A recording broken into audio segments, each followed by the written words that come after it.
Yes, people, I'm back again. The What's Going On podcast, we are here and we have got an awful lot to talk about. But before you do anything, please hit that like button, subscribe and share if you are new. There's a lot of, here we goes, a lot of bombers going on today from Hornstein and from Fabrizio.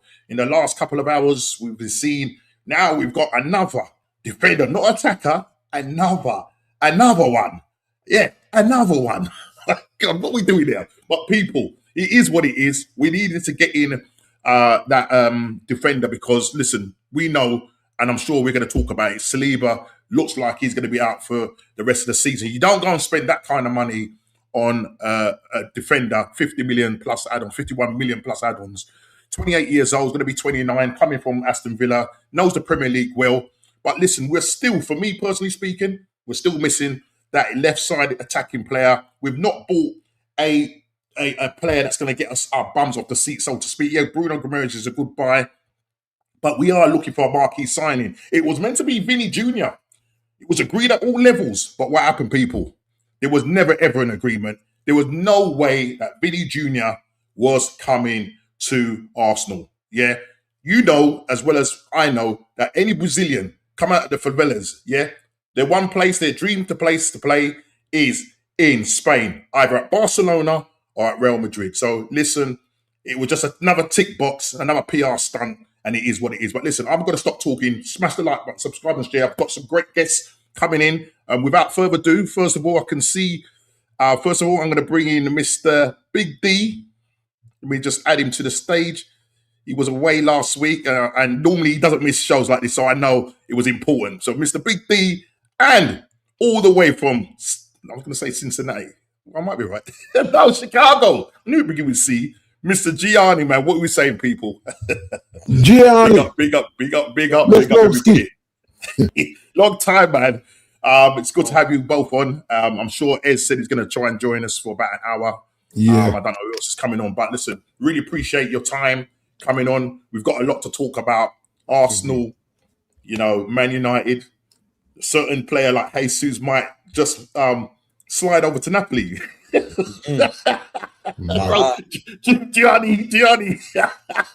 I know right now you're having PTSD right now when it comes to Jesus. But are we going to get this guy off our books? Who knows? But listen, we have got a lot to talk about. As I said, there's been a lot of bombers, and here we go's dropping today. And I suppose deadline day is going to get really busy as well. So, we'll see what happens, but we have got a lot to talk about. But before we actually go into the show and before I get into the chat, first of all, let me come to you, Big D. I know you wasn't here last week, and I know, listen, you don't normally miss these shows, but big up to you for coming back and being on the show this week. How you doing, and how's your week or so been? Yeah, been good, no. Yeah, last week was doing a mad jog, and then I got a great surprise visiting, and I was like, you know what? They come from far, so I had to just entertain it, man. It was like I hear that, man. I hear that. Listen, life comes before football, you know what I mean? Listen, when family and all of that comes in, man, we have to put that aside, you know what I'm trying to say? But thank you so much for coming on today. That's why we have got a lot to talk about. Carlos Baleba, an injured Carlos Baleba, coming to a Man United near you. And I know you wanted him. I know you wanted him. From before. Yeah, and I thought that was over because obviously he ain't over. He ain't over. From last season, but listen, really. It is what it is, man. But listen, Gianni, man, thank you so much. Listen, you're always welcome on the show. I know you messaged me in the chat saying like looking forward to the show. I said, listen, bro, if you're free, listen, that link is always there. So surprise me if you want. Just go to that link. It will always be the same link and jump on any time. You are welcome, man. Appreciate and how you doing, my friend? Good. Another day. Another day, another dollar. Yeah, man. Just another day working. So I hear that, man. Yeah. And I was well, not necessarily in your neck of the woods because America's a big place, you know what I mean? But enjoying myself out there. Enjoying myself out there in Florida. And it was really nice. And then after that, 6 nights on a cruise. And out in the middle of the Atlantic, enjoying and, trying to click in and hear what's going on back on, on the land, so to speak, you know what I mean? And look, we're here today. Lots of bombers and, here we go's dropping today. And we are going to get into the show. But before we do that, let's just go to the chat first of all. Big up to Gavin, who was in at 5:20 Big up to you every time. Really appreciate your time. And big up to the prez of the mods, Mr. Kawaja, as always, for Ritza Romano. Konza to Arsenal. Here we go. And listen, we've got him for 51 million plus add-ons. Look, I think we needed a defender. Listen, we was linked with Kwanzaa, who's at Bayer Leverkusen, I believe. And obviously that buyback clause had expired, so Liverpool couldn't get him. They were quoting something around about 70 million euros. Younger player. I know Shane, big up Shane, that Diamande guy who's gone to Nottingham Forest. So he would probably been more of an ideal player to get. 40 million, I think they played plus add-ons or whatever it is, but we've won and paid 51 million plus add-ons. He's 28. He's going to be 29. He will probably sign a 3, maybe 4-year contract. He's a stopgap, but obviously we know that this stopgap is going to be a very long stopgap, so I can't really see William Saliba coming back this season, and I'm sure Jardy will be of the same sentiments as well. Let me just quickly go to Gavin to say, big up to Norm Ski. Thank you very much, Gavin. And Kawaja just saying, big up to Norm in the panel chat. Good evening to everyone. And big up to Kawaja from Gavin. And Gavin just said, every time, good evening, mate. Martin, man, what you say, man? Big up to you. Big up to you every time. Gavin just passing it back to him and also doing the daps. The Jamboy, big up, my man. Big up to you every time. Every time. Looking forward to doing the watch-alongs with you and DJ B in the coming season. So we'll be looking forward to that. We've had some great times doing the World Cup. I'm sure we're going to have some great times doing that. And Gavin just saying, big up to Jamboy Kawaja. Subscribe to Jamboy. So thank you, Kawaja, for putting his channel in there for me. Thank you very much for that. And Jamboy just saying, big up D, Gianni, and the chat. Yes, sir. Big up to D and Gianni. Again from Gavin. Let's go up here. Big up Gianni and D for Martin. Yeah, man. Big up. Mike Adams, big up to we need to get Jesus, Nelson, and Vera off the book. So we absolutely do. We will come into that. I'm sure that will come up tonight in the conversation. Mark Tap just saying big up to Jamboy. Gavin, KG Tappy, that's from Jamboy. And D Jamboy just saying to DJ Jamboy just saying to Mike. Roger, man, big up to Roger, big Aston Villa fan. We've taken Konza. Big D has taken Tillsman. Your team's getting broken down. But listen, I don't think you've got nothing to worry about. But it's just saying, yes, big up Normski and D. I can only view for 10 minutes. Emery has asked me to look for new players. Arsenal and Man United buying up our players. Do you want to buy any training? Oh, I wouldn't mind that as well. But look, the mad thing about it is that we got you second game of the season. And I was a little getting worried because I was kind of looking at our pre-season up until the Man City game. And I was thinking, you know what, we've got a tough start to the season going away to Aston Villa. But then I'm hearing that you've got a number of players that are out. Obviously, you've got players that have left the club and now Konza's gone. There's that injury to that player that you've done really well against PSG. Is it Maggi? 17 years old? Yeah, I believe he's 17. Maggio, yeah. Apparently he's out till September. So there's a number of players that they got out missing. So, look, I'm still not going to take them for granted. I'm still not going to take Coventry. Now, the D, that's your neck of the woods. You're a Coventry man by trade, man. So I know you've been bantering us in our chat. Coventry to go and do something. RS37, big up to you. Big up Spurs. Listen, mate. Spain running absolute deserve. They signed Savio and Omar Mamouche for 150 million combined. They are following like United 2013, 2024. Chelsea under this new ownership. Huh? I missed that. Mamouche is gone. Not yet. I'm going to bring it up. Yeah, I've got it. I've got it to bring up. Man. Yeah, they're doing a double deal. Right. So listen, we can't write Spurs off here now. You know what I'm saying? 217 place finish. They've now spent. If they now go and spend 150 million, they're talking in the region of nearly 300 and nearly 400 million spent in this window. Where they get the money from, I don't know. But what we thinking of Konza, gents, we'll get into that. I'm going to obviously get I'm going to get Gianni's thoughts on Konza and if it was a good buy or not. We'll be fine in transition. Villa will be fine as long as we have Emery. Listen, Emery, I thought was a good manager. He just got, pushed out of the club, and it is what it is. But listen, he's done really well for you guys. So big up to that. And Martin Tapp just saying, same here, Jamboy. And Emery is a top manager, Roger. Yeah, he's a good manager. He's an absolutely good manager. And obviously, on the agenda tonight, obviously John is not privy to this, but listen, I know Gianni, he's a man that just can play off the cuff, you know what I'm saying? So I ain't got to worry about Gianni, man. But just to let you know, people, preseason highs and lows for the Prem teams. I love this one. You like this one, Gianni? Reuben's revenge at the Theatre of Dreams. Reuben's revenge at the Theatre of Dreams, people. Right? The second one is Arsenal slap City in the curtain raiser in Cardiff. Is the job too big for Maresca? Big question there. Is the job too big for Maresca? Free number is just under 2 weeks before the window closes. Arsenal and Man U need to do more, but will they?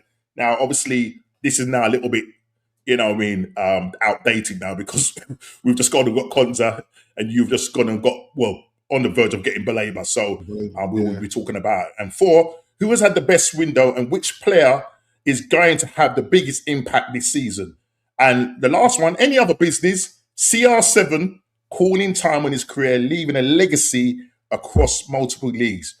Your thoughts, gentlemen. So that is what's on the agenda tonight, and we are going to get through it. Let me just quickly go back through the chat. Also, what are your honest thoughts on Baleba for 65 million in this hyper-inflated market? Yes, it is very inflated, very much indeed.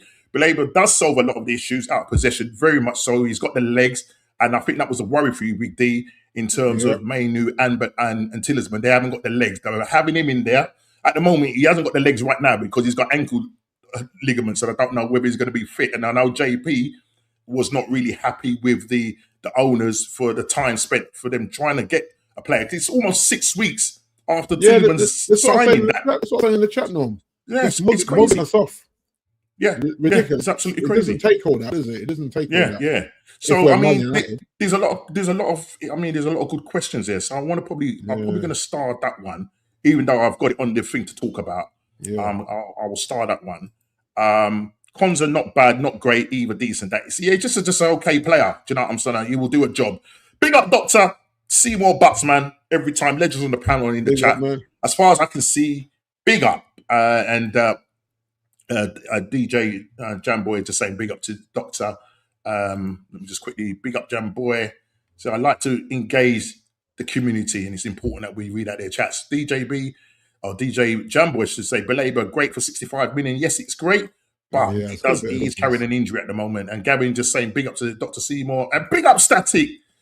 Man like Static, big up yourself. Man like Static, man. Adamski, Big D, and Gianni. He's the Gilberto of is he the Gilberto? Do I call him Gilberto? Do I call him the Dennis? I know he's got several names. I think I call him the Gilberto. Kouadio the Perez, and I'm sure Shane calls him the does he call him Static? What you got so many nicknames. The Burkamp. I think you're a Burkamp as well. I think you're a Burkamp. So you've got some big names there. 11 likes. Come on, people. Let's get those likes up. And there's his Instagram. Please go to his Instagram page. And Jamboy just saying, big up to Static. Big up Static from Gaboy. Binks, Miss Binks, what you saying? Big up Norski, Big D, Gianni, and the chat. Big up to you every time. And I hope you enjoyed your away time. I think it was Italy. I saw your travels and everything. It looked like he was having a great time as well. Just quickly, let's have a look at this one. Hello, mods and live chats. Binks is saying, big up Gavin. Martin says, chat, what Gianni breakdown concert? He will even tell what his favourite breakfast was. Not a thing this fella don't know about a player. Listen, this guy is an encyclopedia when it comes to Italian football, man. Big up to you. Appreciate it. Jamboy the same as Binks and Static Norsi. Yes, it's Gilberto Silva, but I still prefer Thierry Henry. Yeah, every time, man. Every time. Jamboy Martin, Static. God, there's so many here. Big up Gavin Binks. Let me just quickly go through it. Big up Dr. Seymour, Martin Tap to say big up to Doc Binks and Static. Happy birthday to King Henri. Yeah, a few days ago, Henri. I think, what is he now? How old is he now, Gianni? About 40... 49, I think. 49. Looks good for his age, big 5-0, man. Knocking the big 5-0, man. I remember that just 2 years ago, not really. Big. Yes, Normski in Italy. Looks like you enjoyed your... listen, it was brilliant. Absolutely brilliant, man. Fantastic. But look, I did see the Money is in the background, so let me bring in Mr. Money is. And as usual, D has to do his thing when I bring him in. So here we go, D. Here we go. Money. Bottom. What you saying, bro? Yeah. Fabrizio Ez is in the room. Johnny. Putting all the bombers and all the air he goes in our chat, and you know what I mean, without him, we would know nothing. You know what I mean? And with Fabrizio looking to give the job up, I think Ez is the one that might just take it over. So Ez, what you say, man? Big up to you. Good to have you back. How you doing, my friend? No, good. No, good to be here, man. Good to have you back, Normski, as well. Seen you man. on travels. But yeah, no, it's all good, man. We're a couple of days away from the big Premier League. Defending the title, Normski. Yes, man. Yes. Against Coventry, Big D's Coventry. You know what I mean? But I know D's Man United, but we have got, the match on Sunday. But listen, let's get into it. Let's get to it really quick. I want to first of all touch on this one here, which is this one here, Arsenal. Let's talk about the season curtain opener. Convincing win by Arsenal against the Blue Sharks. I want to ask you these questions. Are we clear favourites, or are we just favourites because we won the league last season? So judging by what you saw, and when I saw the team news and look, Man City had a fairly strong side out and they made loads of changes as well. But listen, Arsenal, the ones that came out, was it that Man City were just very bad, or did Arsenal just play well? So anyone that wants to start who watched the game first, let me hear your thoughts on it. Don't all speak at once, though. Yeah. I know you're all in shock. We did beat them. I think it was a situation of a lot of things. One, Maresca, I think, hasn't had enough time with this team to actually imprint how he wants to play. Because normally when you see the way Maresca played at Chelsea, he was a little bit more direct than what we saw City like to play last year. Last year, you saw a little bit in the game, especially towards the end, of City just going sideways to sideways.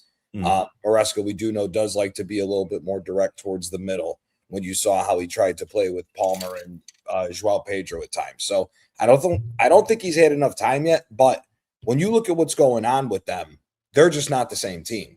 It's the exact same thing with what we said last year with City, where the midfield wasn't the same.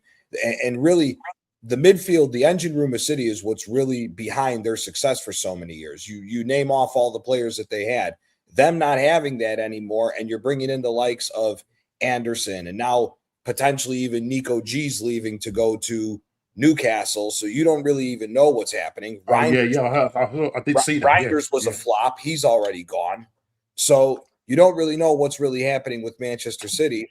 And then, again, Maresca not having enough time, it really was just a calamity of errors. For us, whether we like Arteta or not, the thing is this: foundationally, we're the most solidified team coming into this season. Everybody else is up in the air of what's going on. So it was really just more of what we saw. Do I think the offensive play from Odegaard was better? Yeah. But 45 minutes of good play doesn't make up for almost 2 years of garbage. So, the question is really, once again, for Arsenal, for me, I think we are the favorites going forward. It's, can we stay out of our own way again? If we do stupid stuff, like, once again, not rotating players, I don't want to see Declan Rice on 5,000 minutes again this year. I don't want to see anything close to that with what we have. So I think we are the favorites, but it's all depending on if we are going to get in our own way. If we get in our own way, we overplay players and rack up the amount of injuries, then we could throw this away. But for me, as of right now, I think that we are the favorites coming into this when you look at everybody else's situation. I do, however, think United has made a huge move with getting Baleba, because that was my concern for United, was they didn't have anybody to do the dirty work in the midfield coming into this season, especially after the Ederson deal fell apart. I'm still wondering what Chelsea's going to do defensively. If Chelsea can do something defensively, then I think Chelsea can surprise people. Defensively is where I worry about with Chelsea. And a goalkeeper as well. Sanchez had a better year last year, so maybe they can get enough out of him with Xabi Alonso there. I think the bigger question is, One, where are you putting Reece James this year? Are we trying Reece James back at right wing back again? Are you doing first of all, is Xabi Alonso doing 3-4-3 again? If he does do 3-4-3, obviously the front three is going to be Palmer, Rodgers, and Joao Pedro. That's a given. Because the rest of what they have going forward is not moving those guys out of position. The next question afterwards is where you're putting Reece James. Yeah. Are you potentially retiring Reece James as a fullback to the Kyle Walker-esque fullback, center back position so that you have pace to cover the back line because you know that the defenders are not the best in the world, so you need that extra pace to cover. If that's the case and you're going with like Hato and Palestra as your wing backs, there's a big question mark with Palestra because while he did come from Atalanta, he never really played for them. He more so played with the youth team and played with Cagliari. So he has to get used to the big time and hit the ground running. Hato, I thought had a pretty good year last year, so I'm not too worried about that. But that for me is the big question with Chelsea. Chelsea having one game a week. They definitely will win it. Chelsea having one game a week does make them a threat to the top four and possibly even top three. But Liverpool, I don't know what to say about them right now. And City, like I said, City's got to make some moves, or City's going to have a real. I mean, if Liverpool get Barcola over the line, I mean, obviously they're still in terms of their defense. They've got in what's the defender that they got in Araujo. Yeah, he hasn't been a good center back in like 3 years. Right. He's really suspect. Like for me, I'm shocked that we got the Konsa deal over the line and Liverpool didn't jump in on that. Yeah. To try to pair Konsa up with Van Dijk. As far as I'm concerned, I don't think their defense is that good. My personal opinion with Liverpool is they got to play a 4-4-2 coming into this year because Szoboszlai cannot play fullback again. If you need him to play right wing, he's been a winger before at Leipzig. Yeah. You know, I think Frimpong is just injury prone. I mean, this guy can't. Yeah, and you know what? You can take a chance like how Newcastle did, where it was that one season where Isak played left wing and he actually did pretty well. But I think if you're going to get Isak and Ekitike, you might as well play them both at the same time and just try to score. I mean, Ekitike, I mean, he probably won't be back with the Achilles issues. He probably won't be back until early next year. So is it that they need another attacking? I mean, if they get Barcola, you know, to that left-hand side. Barcola just doesn't – I think Barcola takes away from Wirtz. Okay. Because I don't know how that – I just think Liverpool's up in the air right now. I'd be very honest with you. I'd be shocked if Liverpool – it's good. It's going to be such a dogfight for the rest of the positions behind us, I think, as of right now. I think it's just going to be a mess between 2 through 6 this year. Just this, it's a great point here. Doctor has just put on. Again, I want you to answer this before I go on to Big D. And it just says Arsenal looked at other teams in the Prem, and if this is the case, felt complacent enough to do as little activity in this window when we should have put more distance between us and the rest. Reminds me a lot of Leicester, the Leicester year. Do you think he has a point there? Is he making a very good point there that, you know, it does feel like, you know, because when I look at this window that we've done, even with Konsa in, I'm not rating this window no more than a 3. Because, you know, with all our targets that we've missed, you know, our first target was Rodgers. And Chelsea just came along and said, right, thank you very much, 170 million, even though he's not worth that, but that's what they went out and paid. Right. Then we moved from him to Vinicius, which was just all paper talk and why this intermediaries. Everybody wants to know what intermediaries, and maybe I will ask, who are these intermediaries when it comes to MLS and all these? I leave them. If you notice, I'm writing. I did tell Shane last week I'm creating a thing called intermediaries. If they've invaded the planet. So yeah, I mean, is Dr. Seymour right in saying that? He's right, but at the same time, the problem is that as we've seen now with the Gabriel Jesus and Martinelli situation, our books are screwed up. You know, everybody has all the top Gooner Arsenal fans don't want to admit that we have problems financially because of all the stupid mistakes that we have made in the past when it comes to transfers. Gabriel Jesus, for those that don't know, is going to cost this club over £100 million with both his transfer fee and how much we've paid him over the years for finances. If we start going down this realm of talking about what they have cost us, he's $100 million. Aubameyang is $80+ million that cost us, where we just paid a salary and didn't get anything out of it. Same thing with Zinchenko. You're talking about nearly $220 million in a loss just there. That doesn't even equate. Last year, we took almost a 250 million euro loss when it came to transfers. So over the course of 5 years, I've just showed you nearly 500 million in debt right there. We need to get guys off the books to why we can't buy players the way that we want to. That's why the whole thing with Vinny just shows it's all fake. That was just a publicity stunt. Because where were they getting the money from? You know, they said it was going to be the biggest lucrative deal in Premier League history. They were going to give him up to 500,000-600,000 a week, 150 million. We're going to pay. You know, if that was the case, if you were serious, you would, and you're acting like a big club. As I stated from the very beginning, a lot of these Brazilian players that have come from Brazil, their first port of call is, I want to go and play in Spain for the biggest clubs. Barcelona or Real Madrid. Yeah. Arsenal doesn't come on their radar. Sorry to say, Chelsea don't come on their radar. Man United, because Man United are up there, you know what I mean? They're going to look at, players will look at that. But for Brazilian, coming from the favelas, a lot of them now, because a lot of them now are, playing, a lot of them are now sort of grassroots players in Europe. And so, you know what I mean? But still, they are looking to go and play for the likes of Real Madrid, the likes of Barcelona. So that was just all the tick box, big PR stunt.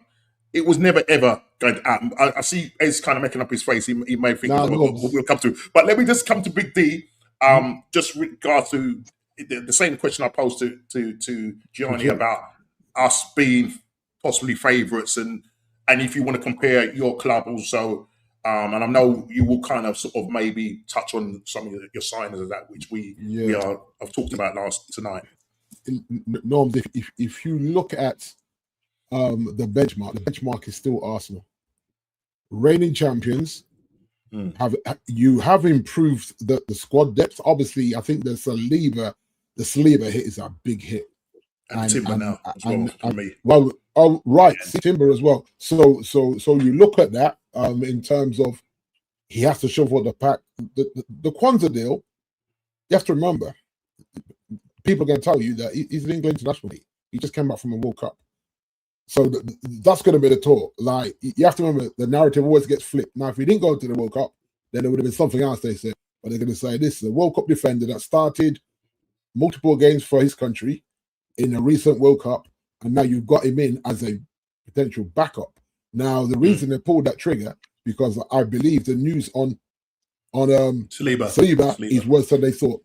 Yeah. So rather than torpedo to start the season with a messy, that you've gone for someone that, in theory, can just slot in and figure it out. So even if he didn't start the first game, I expect him to start the second game. Yeah, I said that. Gee, you must have been listening to me. I was on the phone. Big up to Matty. I said the same thing to Matty before I came on the show. I said to Matty, the chances are what's going to happen is that, Mosquera will probably start the first game at home against Coventry. And our second game away, he's going to bring Konza in there, and Konza will be the mainstay because he knows it. He's got to gamble, because if you look at if you look at what the book is saying, Coventry is still going to be one of the favourites to go straight back down. Because I'm not sure if they've spent enough money to sustain themselves, and what you might find with them is that they may torpedo the Cops in a desperate attempt to try and stay up, because they know that once you stay up and then you get that balloon money for staying up, then it allows you to invest a bit better. So I think you'll find that. But for me, it's still Arsenal, no. Hurts me to say that, but yeah, still the benchmark. Everyone else is changing. In terms of management, it's only you and Villa in that top 8 that got a consistent manager. Everyone else is figuring it out with their new league, pretty much. You'll have Carrick in his first full season. And playing Champions League and all the other games on top of that. And I do feel somewhat that Ineos, the Glazers, again, have hung him out to dry, because there's no need for us to be trying to get this Belabor deal over the line on Wednesday when the season starts on Friday. This is typical United. Whenever we do not qualify for Champions League, we spend a lot of money. When there's no Champions League football, we get in the Champions League football and we're penny pinching, looking for the bargain basement players or somebody on loan. Don't be surprised if we get a lone defender in, a lone left back from somewhere, or some madness, or even a lone striker, because we have a broke billionaire, guys. He's not cash rich. This guy's not cash rich. I'll tell you what, I'd love to be broke. I'll tell you, with Right. that money, I'd love to be broke. But I when I say that, right, I'm not even dissing him. His money is tied up. Yeah. His money's tied up, and I think the bailout of the Glazers, what he did to get a seat at the table, I think he's regretting that, because just some stuff I read where if they decided to sell, they can force him to sell, which is Karen why. talk. I just got to take this call. Karen talk. Yeah. So which is a madness that they can force Sir Jim to sell his shares if they all get their billion each and it appeals to them, because that's what they want. They want $1 billion. I'm trying to remember. LA Lakers just got sold. The Bus family sold the rest of their thing. So the Lakers have gone for stupid money. 12 billion. It's $12 billion, you know. So in America, these guys, it's a manhood swinging competition, unfortunately, where everybody wants to make the most from the teams that they own, if in terms of selling. And if you look what the Glazers put into the American football team, they're not putting no money like that into United. But in terms of pulling dividends, I think only when Sir Jim bought them out, they didn't pull dividends that year, because it would look too bad when you've gone to Sir Jim with cap in hand to say, buy in, because we've got to pay our taxes. So they said, right, okay, this year we can't take no dividends. Everyone was screwing, apparently. They all wanted dividends. So it makes you think that Carrick, and me and JP told you this, that Carrick was getting the job because an Arteta, like manager, is costing us 16 million a season. They're not paying that. So you opt for the cheap option. He's a likable guy. I like Michael, but I think you get a big hitter in, you may persuade a few players to come and play. Like the pull of the club, as big as it is, this is what I would say. If we'd already had a brand new stadium, right, state of the art, like what we've seen in Spain and what they've done in Spain with Madrid and that, then I think players would say, you know what, I'm going to come to United. I'm going to have a suite at the stadium for my family. All these things appeal, you know, bro. You know what I mean? You have to remember that if I'm putting up with the rain, I need all the other luxuries. and that's the truth. You come to Manchester. We got a family in Manchester. Every time we go to Manchester, it's raining. If we go for the football, it's raining. We go to see family, it's raining. So I get it. If you're asking me to move to the rain in the winter, then I want all the luxuries. So Michael Carrick was always going to get the nod. I do feel, like I said earlier, he's been hung out to dry a little bit. And so, because like I say, he's still the left back. If what's his name? Zerkamp goes to Juventus, which is very highly likely he could still switch after Saturday's game. He could be gone. Yeah. Then now we need to replace him. And how do we do that with the window? Yeah. And so this whole is Sesko coming back from injury? Is he injured? He's back in training now, and he's training with the first team. So is the Lit. I saw a video today. So bad back the Lit. Yeah. So obviously he had the operation, and that's been and I actually watched the video, and they're actually blaming that back on Ahmad. He scored this, so he scored a bad boy header, and the way Ahmad dived on his back, everyone's like, that's where he got the injury, because Ahmad dived on his back, and I thought, bro, what are you doing? And then you can see him trying to stretch his back out as he's walking back over the halfway line. The next game will say, he's injured, he's hurt his back. So they reckon that Ahmad took him out. And how long has the Lit been out? He hasn't played a game this year. Oh man, look at that. So, game this year. You know Saliba, fractured back, playing with a fractured back, going to the World Cup, playing through the pain barrier. He didn't. He wasn't injured in the World Cup. He went to the World Cup. Right. Same with Timber. Yeah. And you're Arteta, you need to do better. But let me just quickly go to the chat. Just quickly. DJB, what you're saying, man. Big up to you every time. We will be back with the mingle. I believe it will probably be next week.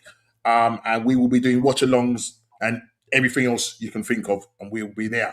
Let me come to Ez, because I know his time is limited. So Ez, just quickly, just want to get your thoughts. Again, same thing quickly in terms of Arsenal and whether they are clear favourites, and also to just on the back of that, this job, the Maresca job. I know that Maresca is a disciple of Pep and that he's managed your side. He ended up leaving Chelsea and all of that. So you would be probably in the best place to sort of say what you think of Maresca, and also the whole point of Arsenal, whether we look like clear favourites going into the season or there are other factors that may stop us from going on and winning this back-to-back. Yeah. No, good point so far as well, gents. To be honest, I don't think you need me anymore. You know what I mean? What it is? Oh yeah, bye bye. Let's see that. The man then broke down Chelsea perfectly, broke down the market perfectly. No, I'm joking. That's why Gianni's the man. He's the man. No, credit to and D Big D as well, man. Because the man they broke down my situation at Chelsea quite well, so I don't even need to talk about Chelsea too much. But according to Arsenal, first question, I think you're not just favourites; you're clear favourites. Okay. Before Arteta got it across the line, maybe we go, ooh, I don't know. But now he's got it across the line. He's not got that. As much as you guys internally are not sure about him, externally, there's no taboo over him now. He's the only. I'm trying to think in the Premier League. Him and Alonso, I think, are the only managers with titles to their names. I mean, you go through the list. Yeah, Maresca, Unai too. Yeah, Unai. Yeah, Unai too. But, I'm talking about like league titles though. Yeah, Unai's got league. PSG. With PSG. PSG. Okay. Yeah. We can count that. You know what I mean? You're really dismissing. You listen, this guy. Look at him. No, man. Yeah. All right, yeah. What is it? It's a farmers' league now. Is it a farmers' league now? Good. That's what you're trying to say. I don't know. I think PSG can hire me tomorrow. I'll get them a title. You know what I mean? Oh, that's funny, man. Yeah, you're right. So we're down. Pep's gone. You know, there's some other managers that are gone that have a bit of pedigree. Even Eddie Howe, which hasn't got a title as such, but he won the cup, didn't he? And he's gone. I'm now looking at these new managers. Alonso, okay, he's done it in Germany, cool. Maresca, okay, you won the championship, you won the Club World Cup, okay. Then you go down the list and you're looking at Irola, Liverpool, Irola, sorry, yeah. And Carrick at United. No disrespect, but as no taken, bro. D said it himself. Like that's no heavy here. Yeah, that's no heavy here. And then you're going down the list. Newcastle's got this new guy from Saudi or wherever he is from, and it's like Lee Gunner rates him. I don't watch the Saudi league, but you know he rates him as a good manager. I think he is a good manager. But this is the Premier League, so is Alonso on paper by CV. Yeah. And I think these guys are still got to come and work it out. Maresca's come from Chelsea, where actually the pressure wasn't on winning; it was on stabilizing a chaotic situation. Yep. That's it. Maresca came from Leicester, like, please just come and stabilize us, and he did that, and he actually done more than that. He got us top 4, won us the Club World Cup, won the European lead as well. But it was there to win. He won it. But now he's going to City, where they've come off how many years? 10 years of success under Pep. One more titles than years that Pep was in charge. And now they demanding that he win. That's a different pressure. So I think Maresca's a winner personally, but he's got to get that team playing how he wants them to play. Does that happen straight away? Do they even rate him? There's a lot of egos there. At Chelsea, they had to listen. You know, fair enough. You know, a lot of young players. City, you got Haaland, you got these guys. You know, Rodri's gone. Yeah, that's massive. That's huge. Massive. I mean, they've lost a core. You know, Pep's gone. Rodri, Bernard Silva's gone. Yeah. You know, and then if you go even further back, not Bernard Silva. What's the guy? De Bruyne. De Bruyne. Do you know what I mean? So they're losing. It's almost like I don't know if it's another rebuild for these guys. Yeah, I mean, it is. I think that's the right word. And Gianni was spot on when he was talking about the core of the team, the engine room of City. You know, Pep was not successful without his Fernandinho. He was not successul without his Rodri. You know, Rodri got injured that season and it all fell apart. Right. And we saw that. We literally saw that. So I think back to the point, Arsenal. No, I don't think so. No. Sorry, Roger. Sorry, Roger. I don't know if you've seen all the politics over there. There's a bit of a war going on about this Julian guy.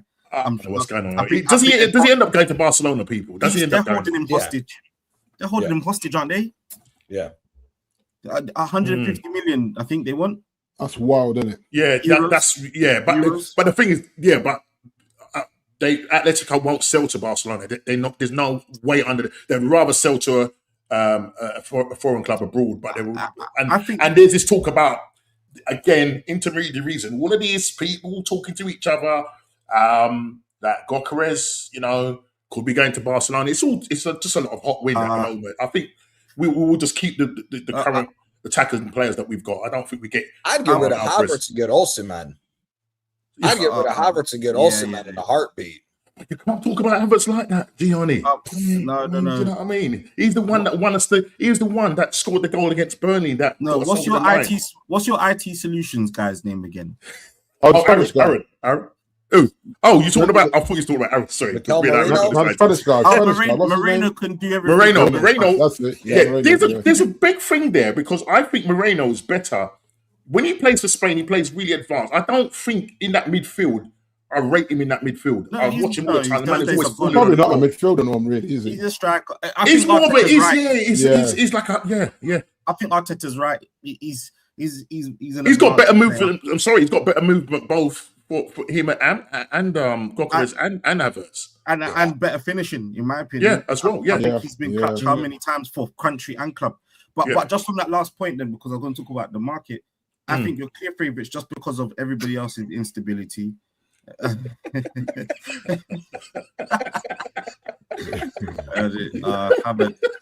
You will lose part of your fan base if you lose Havertz.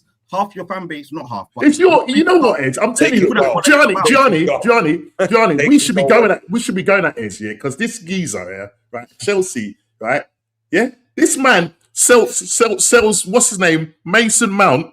Mason Mashup Mount. That's what I'm going to call him. To Man United. Injured again. I mean, gets the number 7 shirt. What we doing here? If you want to talk about Chelsea at the moment, don't talk about us winning. Just talk about us selling. That's where we're winning. We're winning off the pitch at the moment. Selling. I don't know what these guys say in their proposals. I don't know what they say in their pitches to get rid of these players. But that's why I'm not worried. Can I ask you a question? I don't know if it's the same thing of what they said over there as to here, but Todd Boehly apparently has put his end of Chelsea up for sale. As somebody who knows Todd Boehly really well as being the owners of the LA Dodgers, I'm worried. And seeing how Iqbali and Clear Lake operate, if Todd Boehly leaves, I don't think you guys are ever trying to win again. I think Iqbali is specifically trying to make it a business. Todd Boehly is trying to change baseball in order to enhance the profitability of not only the big teams, but continued dominance of winning. I don't see that same drive of what he's been trying to do with the Dodgers being allowed at Chelsea. Is that because he doesn't have the major ownership and that's why he's trying to leave because he doesn't want to deal with Iqbali? Or is it just they just have different ideas of what Chelsea needs to be? The story time is this. I think Iqbali was always planning to be the beta Roman Abramovich. He used Todd Boehly to be the front man, the face of the face of it, takeover. And then you've seen this slow, gradual, almost like poisonous push away. I haven't seen Boehly at a game in months. Where Boehly was at all the matches. Boehly was at training. He was everywhere. And there's been this slow push for Clear Lake. I think this was always the ploy. Get us in. We want to own a club. We want some sort of ownership of this. Get us in, and then actually we're going to push you out. We're going to squeeze you out. And Boehly, obviously, he's got bigger fish to fry. But I personally, Boehly was my guy. As much as he was getting stick, Boehly is my guy because I've seen what he's doing in baseball for the Dodgers. I know he's got small stakes in LA Lakers too. And they're winning sides. You know, they buy the best, they put the best contracts up. That's why I wasn't too afraid. But yeah, I heard there's some dodgy stuff going on as well over in the US and with some of the other quarters see him. So I'm like, okay, maybe there's some stuff going on in the background. But long story cut short, Clear Lake, I'm worried long term. And also we've got all this leverage debt now all of a sudden with all these players on long-term contracts. Once again, not too worried because we're good at selling. But at some point, you have to be good at selling, but you have to be winning as well. Yeah. And I haven't seen that translate onto the football pitch. And then I guess what, as fans, as long as we're winning, we probably care less about whatever you're doing anyway, business. 100. Absolutely. We care way less. Absolutely. So it's wait and see. But I've been waiting and see since 2022, gents. I've been waiting and seeing, and I haven't quite seen. And that's why. So when I'm looking at this market now, I'm looking at you guys who, of course, you've just won the title and you're still not very convinced you're clear. I'm looking at it as Arsenal compared to Chelsea. Yes, we've got Rodgers off you, but I think Arsenal are now not missing targets. I think you're seeing what's feasible. Like, is it justifiable to spend 170 million on Rodgers when he doesn't guarantee to come in and make things better? Just like the way you bought Eze. Now, Eze's been good-ish, but he still hasn't ripped up tree trunks. No. I thought he would. And I think Rodgers is another similar profile to Eze, if I'm honest, and where he can kind of play on the left, kind of play in the middle, kind of. And Rodgers has just been a bit more effective of recent, but Eze was effective at Palace. And that is the annoying and frustrating thing. I mean, that's on the manager, though. Yeah, exactly. But it's the same manager that you would have spent 170 million for, and then and that pressure then. 170 million. Now imagine him 5 games in, you're like, ooh, not sure. And then that price tag's on him. Then we're looking at him like we're looking at Wirtz at Liverpool, where, okay, they spent 116 mil. He hasn't been terrible, but he hasn't come in here and been the next Kevin De Bruyne. Like, that sort of money should be getting you, especially in an attacking opposing position. And I think actually Arsenal's looking at, I'm looking at your Greek guy. That we was all solid. I call him tonsillitis because I was all taking him. But I kind of, I want to get your thoughts on it. What do you think of him? I want to get. I mean, I've heard Gianni's definitely. I want to hear what you've seen of him and what you think of him. I look at because people are calling him the next Eden. Someone calling him the next Eden Hazard. Don't do too much. You don't need to do too much. What are we doing? But this is what our top fans do. This is what our top fans do. What are we doing? They put the pressure on this. I'm like this. I wanted to see this guy coming. He's done well. He's got something like 8. Is it something like 8 GA of 8? Yeah. Okay. In 6 assist and 2 goals. So look, he came up. Listen, when he was playing for Club Brugge, I think he had like 40 GA.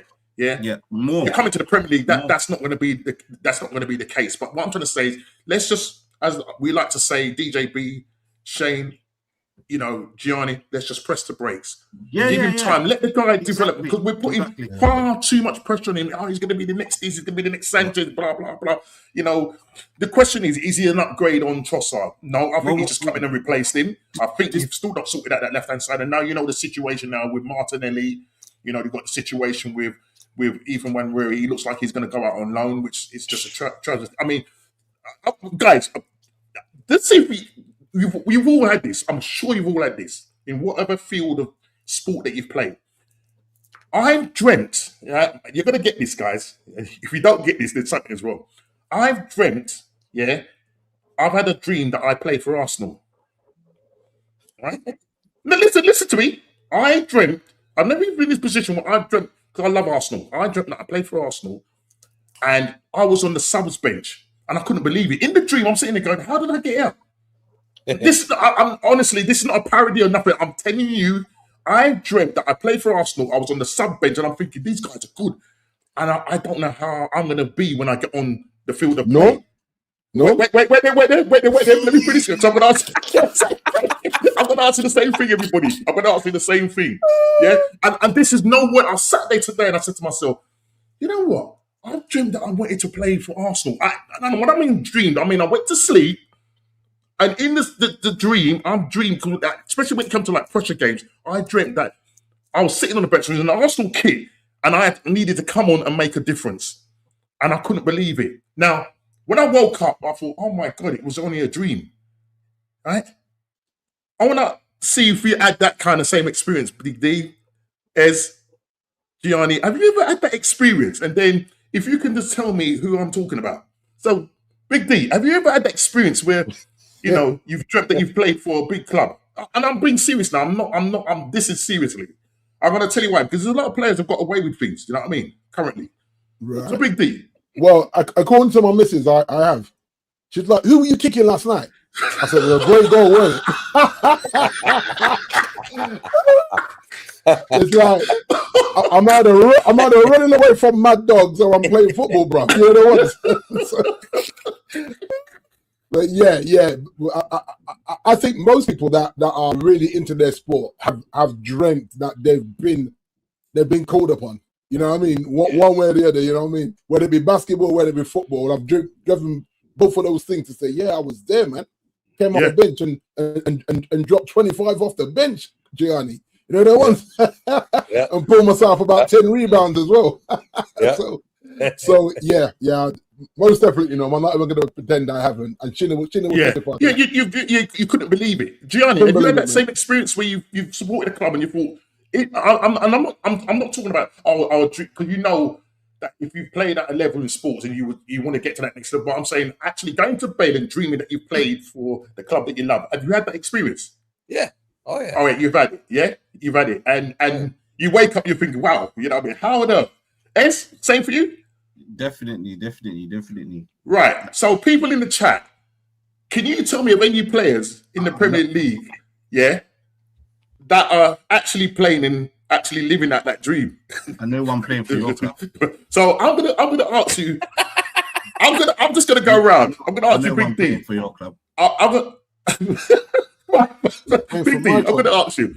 It can either be for someone from your club or somebody from another club that you've observed that look like they've actually been in a dream playing for their boyhood club, and you're thinking, and then there's millions of people watching them around the world and thinking, how on earth did he get in there?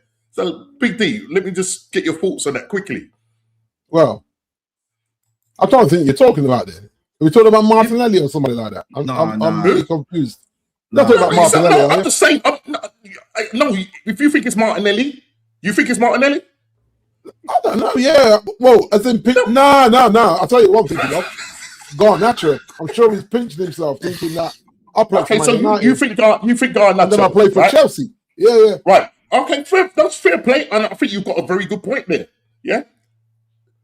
I'm gonna go to Gianni. Gianni, who would you choose? Who would you think that's actually gone there and pinching themselves? I can't believe is this a dream when I'm actually playing for him? People can constantly see that you're not at the level to play for them. Who would you say that is? Jesus. Okay, that's fair. He's having good days. I think if I was going to give out £50, I think the money is going to probably go to Ez, because I think I know who Ez is going to say. Because he said it's somebody at my club. So I'm going to go to Ez because this guy. I think I know who it is. Now that you said listen. Don't say it. So I'm going to go to Ez. I'm going to say Ez. Good. Listen. I reckon there's a group chat that there's several footballers that go, I cannot believe that we're pro footballers for X club, and I reckon this player is the admin of the group chat, and if there's more than one, but I've got two for Arsenal. Okay, one is that goalkeeper you just signed from Leeds. Yeah. And two. It has to be Noni Madueke. That is also Thank you. He's the admin of this group chat. Guys, when we watched the World Cup, when you watched the World Cup and he was picked for the World Cup, what was everybody saying? Dave, what was you saying? Gianni, what was you saying? Ed, what was you saying? Well, how did this guy get into England? Saka's replacement. But not only did he get into England, he started the game for me. They left Gibbs White at home and Palmer and this guy was starting games. Right. I mean, it's a mad one, isn't it? It's a head scratcher. But something Tuchel saw in him that humans couldn't see in him, which was like, I don't get it. How's he starting?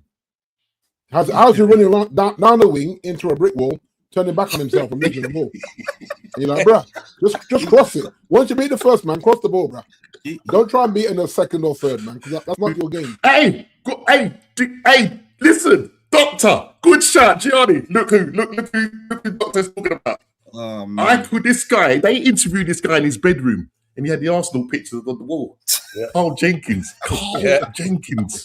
Yeah. I'm sure. Was it last season they released him from Bromley FC? I'm sure he was playing for Bromley FC. Oh, Jenkinson. Hey, that's down the road for me. Isn't it? Hey, you remember your boy played for them. Played for them. He still plays for them. He's still playing for them. But I'm not dissing that Bromley because they're a good side. I'm just saying is that from Jenkins coming from Arsenal, he was playing at Charlton. Remember? Yep. He couldn't believe his head. Don't worry, I've had my fair share. Does anyone remember Danny Drinkwater? Yep. Yeah, Drinkwater. Yeah, that's right. Back in Yoko. Don't you mean Danny Drunkwater, not Drinkwater? Yeah. He couldn't believe he played for Chelsea. Timway back at Yoko. Believe it. Timway back at Yoko was highway robbery. Oh my gosh. That guy was. Hey, come on, man. Let's name some players. People in the chat. Sonogo. Goodness me. Oh, Sonogo, yes. Sonogo, you know. Did he say he was a postman? I'm sure he said he was a postman. And then Wenger phoned him up and goes, guys, he phoned up Sonogo and said, hey, Sonogo, you want to deliver for me? Mad, innit? Crazy. Big up Silver Gunner, man. Salute Norski panel in the chat. Big up to you, bro. Big D, Obertan. Oh. My goodness. That's a good shot. D, who was that player? That played for Man United and tricked his way in? He got the trials. This is back in the 90s. He got the trials for Man United. Wow. And what's his name? People put it in the chat. He got the trials for Man United, played his first game, and he was terrible. They even talked about it in the documentary. What was his name? Wow. People put it in the chat. Was it not Jemba? Was it Jemba? No, was it Jemba? Jemba did play for us. Yeah, but there was a player. Probably by default again. Anybody you know, put it in chat. Roger Brissett saying Nicholas Jackson. How? He's not the worst I've had, believe it or not. Yeah, big up Kuwaja, man. Big up. Yeah, but the one you just said Javino, bro. Listen, that guy was incredible. His hairstyle was tall brother that came for us. The tall brother that came for us on loan. Oh my gosh. Like 2 seasons ago. Weghorst. Right. Weghorst? Come on, man. Weghorst. Yeah. No. Igalo. And Weghorst. It was just like, how? Oh, man. How are you leading the line? You remember Marion Shamak? Oh, my gosh. Chamak said he was better than Zlatan Ibrahimovic. No, don't do Memphis that, Kwaja. Don't do Memphis that. Oh, no, Memphis. No, he got mugged off. He came at the wrong time to Old Trafford. He did. He came at the wrong time. Yeah. Unfortunately, but like you said, there's been a lot of players that you scratch your head. You say, how did you get a contract, bruh? Because the people playing in the local park. Remember Park Chu. Yeah, this is for Arsenal. I remember him. Yeah, he came for Arsenal. He played for Arsenal. Yeah. Not your RG Song. He was. Yeah. Jigsaw could play, man. He was a great man marker. Great man marker. But yeah, no, I mean, look, you have to pinch yourself, and right now, that's what Madueke is doing. He's pinching himself. You can't believe it. Gabriel Jesus is as well. His whole listen, 265 bags a week. No, we ain't listen. We're not getting this guy off our books, Gianni. We are not getting him off these our guys are stealing a living. I told you he wasn't going to go to Napoli.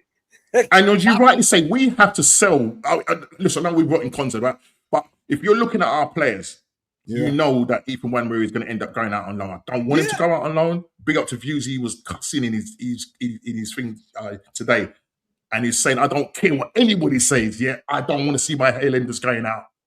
But if Richard Garlick came out and said, if a deal comes up, you know what I mean? If they offer us 60, that's pure profit, people. That's pure profit, man. That's what tells 60 million. That's what tells you the finances. You know what I mean? Yeah, big up every time, man. Big up every time, everyone. Man. Man, take care, boss. Nice one. Yeah, big up, man. And I'm sure as you'll be dropping more bombers and of course, last 2 weeks window. Yeah, it's gonna go crazy. It's gonna go crazy, man. It's gonna go crazy. Big up, man. Big up every time, man. Yeah, but guys, I don't know if you saw this, guys, right? When Radford pulled off his tracksuit and he had the number 9 shirt on, my head was gone, you know. Right. Question did he? Was he? So did he change from the 9 to the 14 or 14 to the 9? 14-9. But I'm like, when they were revealing it, all the press was saying, yeah, he's gonna be wearing the 14 shirt. So like, is it that okay? We're gonna conveniently forget that this guy ghosts when he wants to ghost, because you have to remember, he said he wanted a new challenge, and the manager said the challenge is here. You got a new manager. Yep. And everyone seems to forget this. So I'm not even going down this revisionism nonsense. I'm saying this brother told us he wanted a new challenge. Right. And then he went to Villa. Oh, you're still on. He's still on. He doesn't realize he's not. He doesn't even realize he's not in it. Let me take him out. Yeah. I don't even doing anything on the show. I don't want to sign anything. Yeah, drop him out. No, drop him out. He's doing some work. Let me drop him out. Yeah. Go on, sir. And everyone seems to forget that, right? He pushed the move to Villa. He went to Villa. He pushed the move to Barca, and Barca agreed. And then they went and signed Anthony Gordon, right? So I'm like, Barca didn't rate him like that because he don't like to defend. And then they go and do the Anthony Gordon deal. Like, defensively, Gordon is better than him. But is he better than him attacking wise? Maybe not. No. And you see, So you look at it, Norm, he's come back, and he's come back reluctantly because no one wants to pay the money. Now, like before the end of the season, he was talking about, I'll take a pay cut to be out team at Barcelona. Now, did his team, you have to remember, his brother was representing him. I don't know if that's still the case because I'm not keeping up with it. But his brother is on a money grab. So his brother is not going to allow Marcus to take a pay cut because that means he takes a pay cut as an agent. And so I look at the money. You have to remember, Marcus on the old contract, him and Bruno get even more money now we're back in Champions League. All the other contracts are written in a way of performance-related minutes played to get that 25% back. But them to automatically get the money back because we qualified. These are things that people try that don't understand football. They just get rid of him. You just can't get rid of him. Yeah. Even though he cost you nothing in terms of he came out from the youth academy, he's cost you a truckload of money, even on loan, where we've been paying half of that money for his wages. Now he's come back saying that it's Michael. I've always liked Michael. Let's see what we can do. He don't really want to be here, guys. What do you think, Gianni? Do you think is there a crazy world where on deadline day we have another Sterling moment with Rashford? What for Rashford? Get Marcus. No, we can't afford him.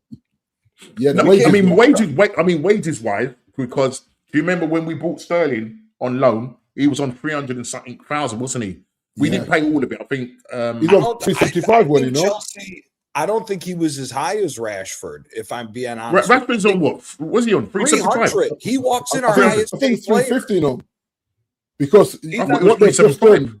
He's 300. He's 300 base. It's 350 when he starts scoring goals and stuff. Like that's right. Yeah, when he was at Barcelona, the deal was that United paid his base 150 and Barcelona would pay the rest of it and then would pay whatever his add-ons were. So it didn't cost him.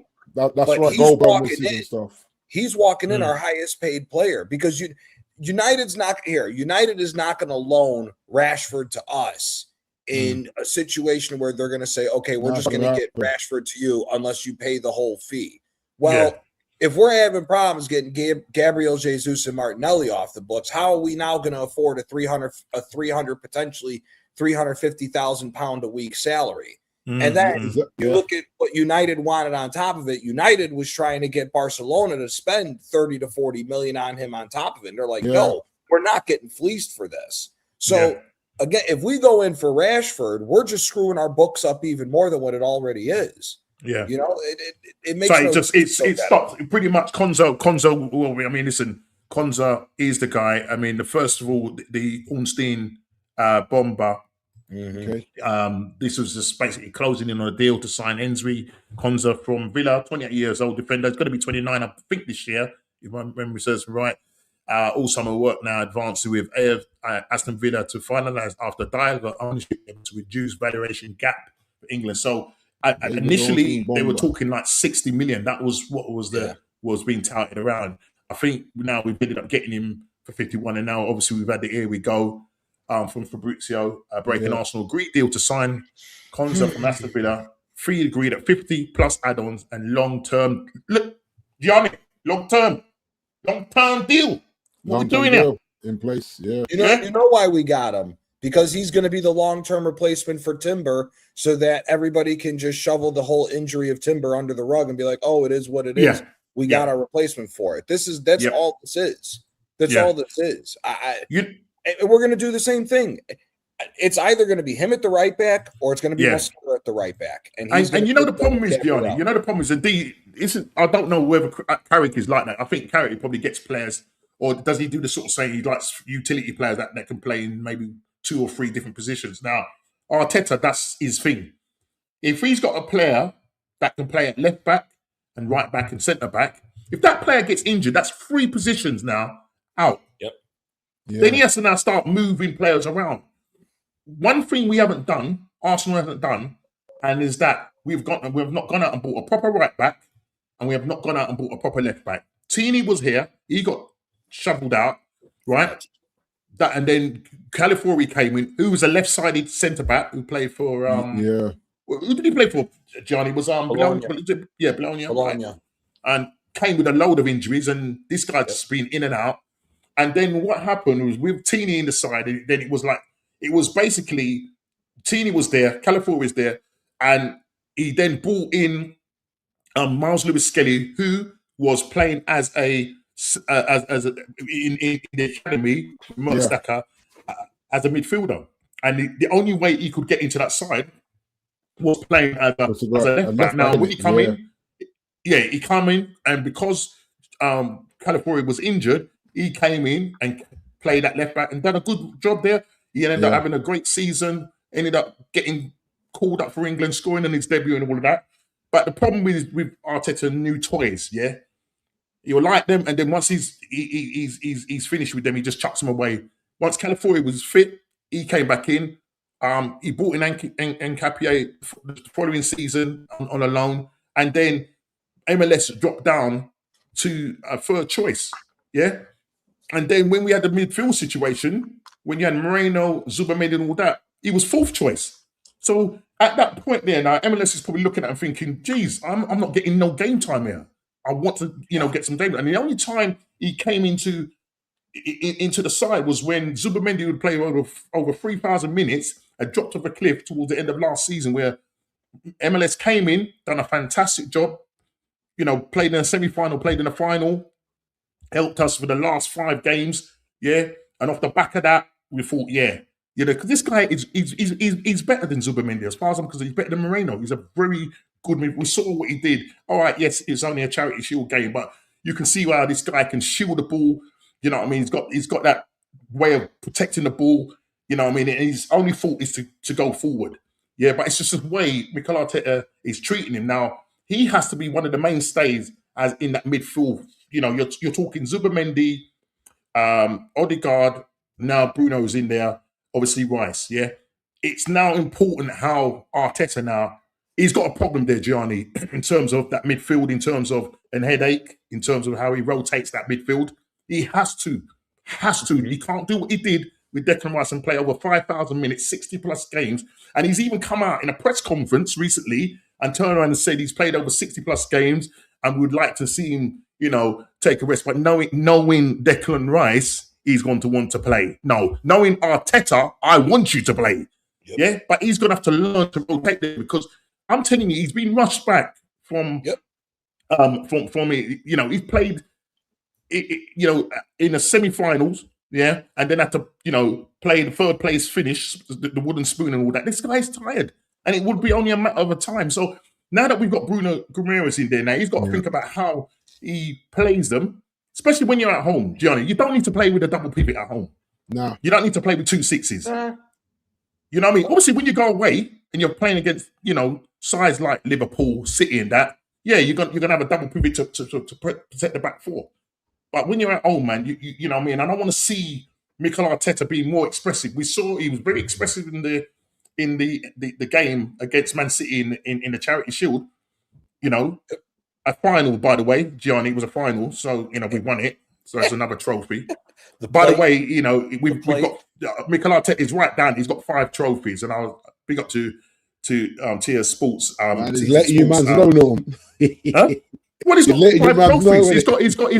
He's got an FA Cup. He's got a Premier League trophy, and he's got 3 Charity Shield cups, or plates, if you want That's to call what them. he said. That's what he's putting out. That's what he said, man. You know what I mean? And now he's gonna this year he's gonna be he's not an attacking champion. It's a defending champion. He's an attacking champion.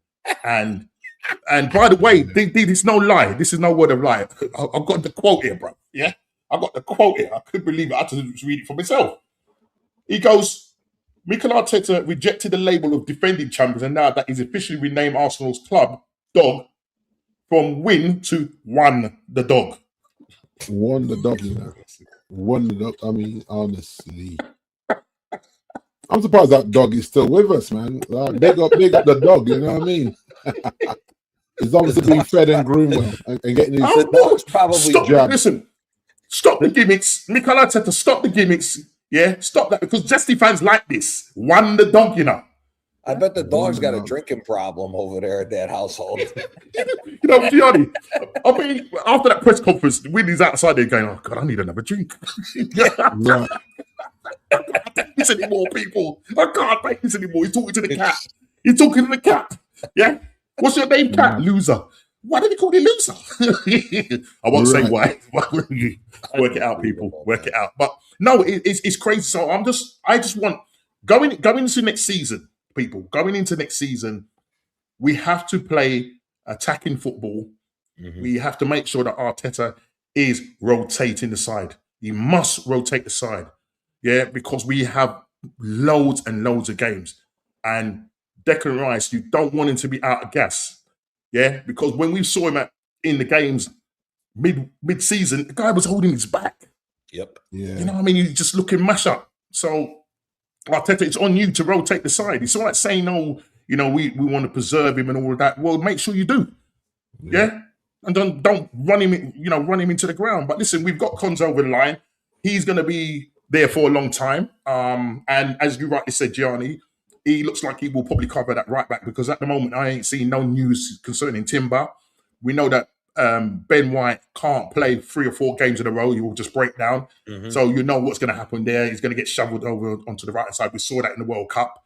And apparently it was him and who was at fault? It was him and for the goal against the last minute goal when Messi crossed it over and Lautaro Martinez scored. Yeah, it was him. He was at right back. Stones, that's it. Yeah, Stones. Yeah, Stones. Yeah.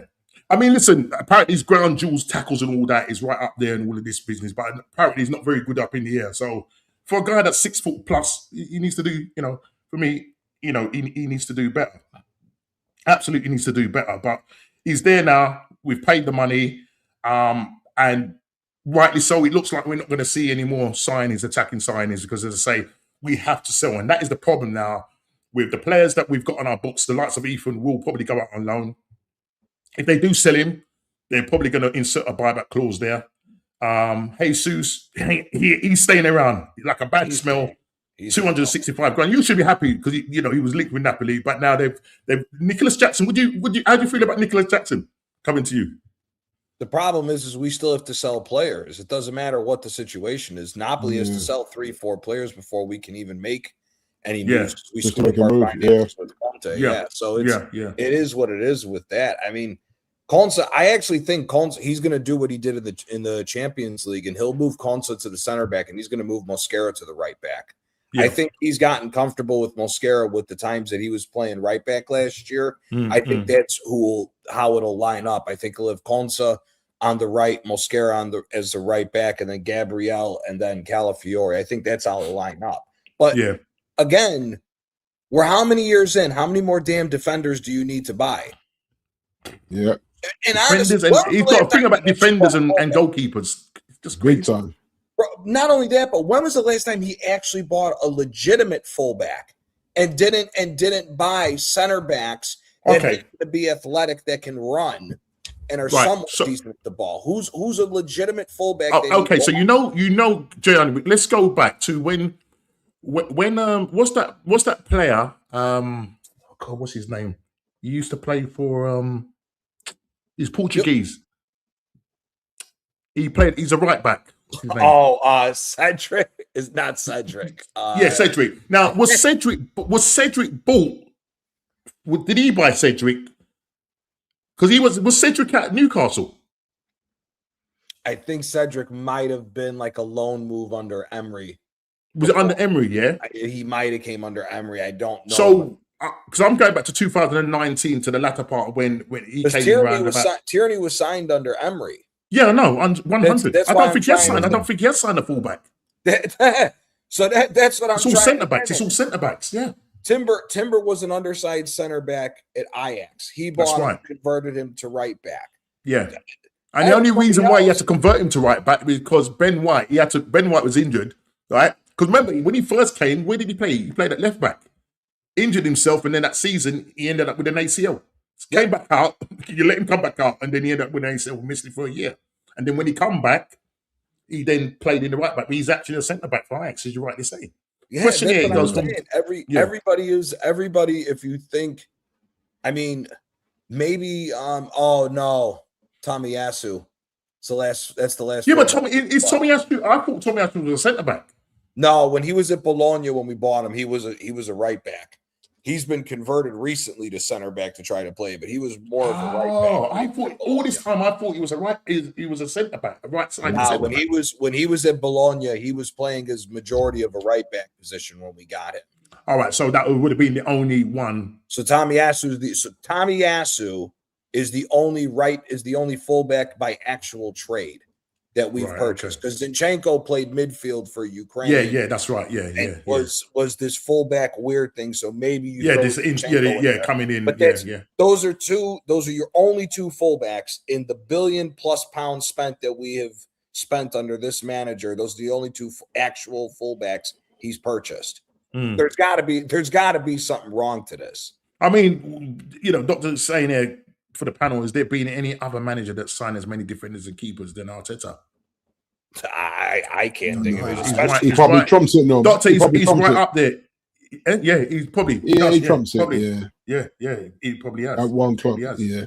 He probably has. Rogers, gents, I'm off. Next couple of minutes. Great show as always. Respect to Gianni. I've subscribed to your channel. Bless up, brothers. Big up, George. Subscribe to your channel there every time, man. Listen, Gianni is the man. He is the man. Pub quiz question for the panel. Who was actually the last fullback? Hey, we talked about it. We done it, guys. Yeah. I didn't see that, man. Time I can think Tomiyasu, man. So is Konza starting at right back instead of Timber or centre back instead of Saliba? Confusing now, people. We just don't know.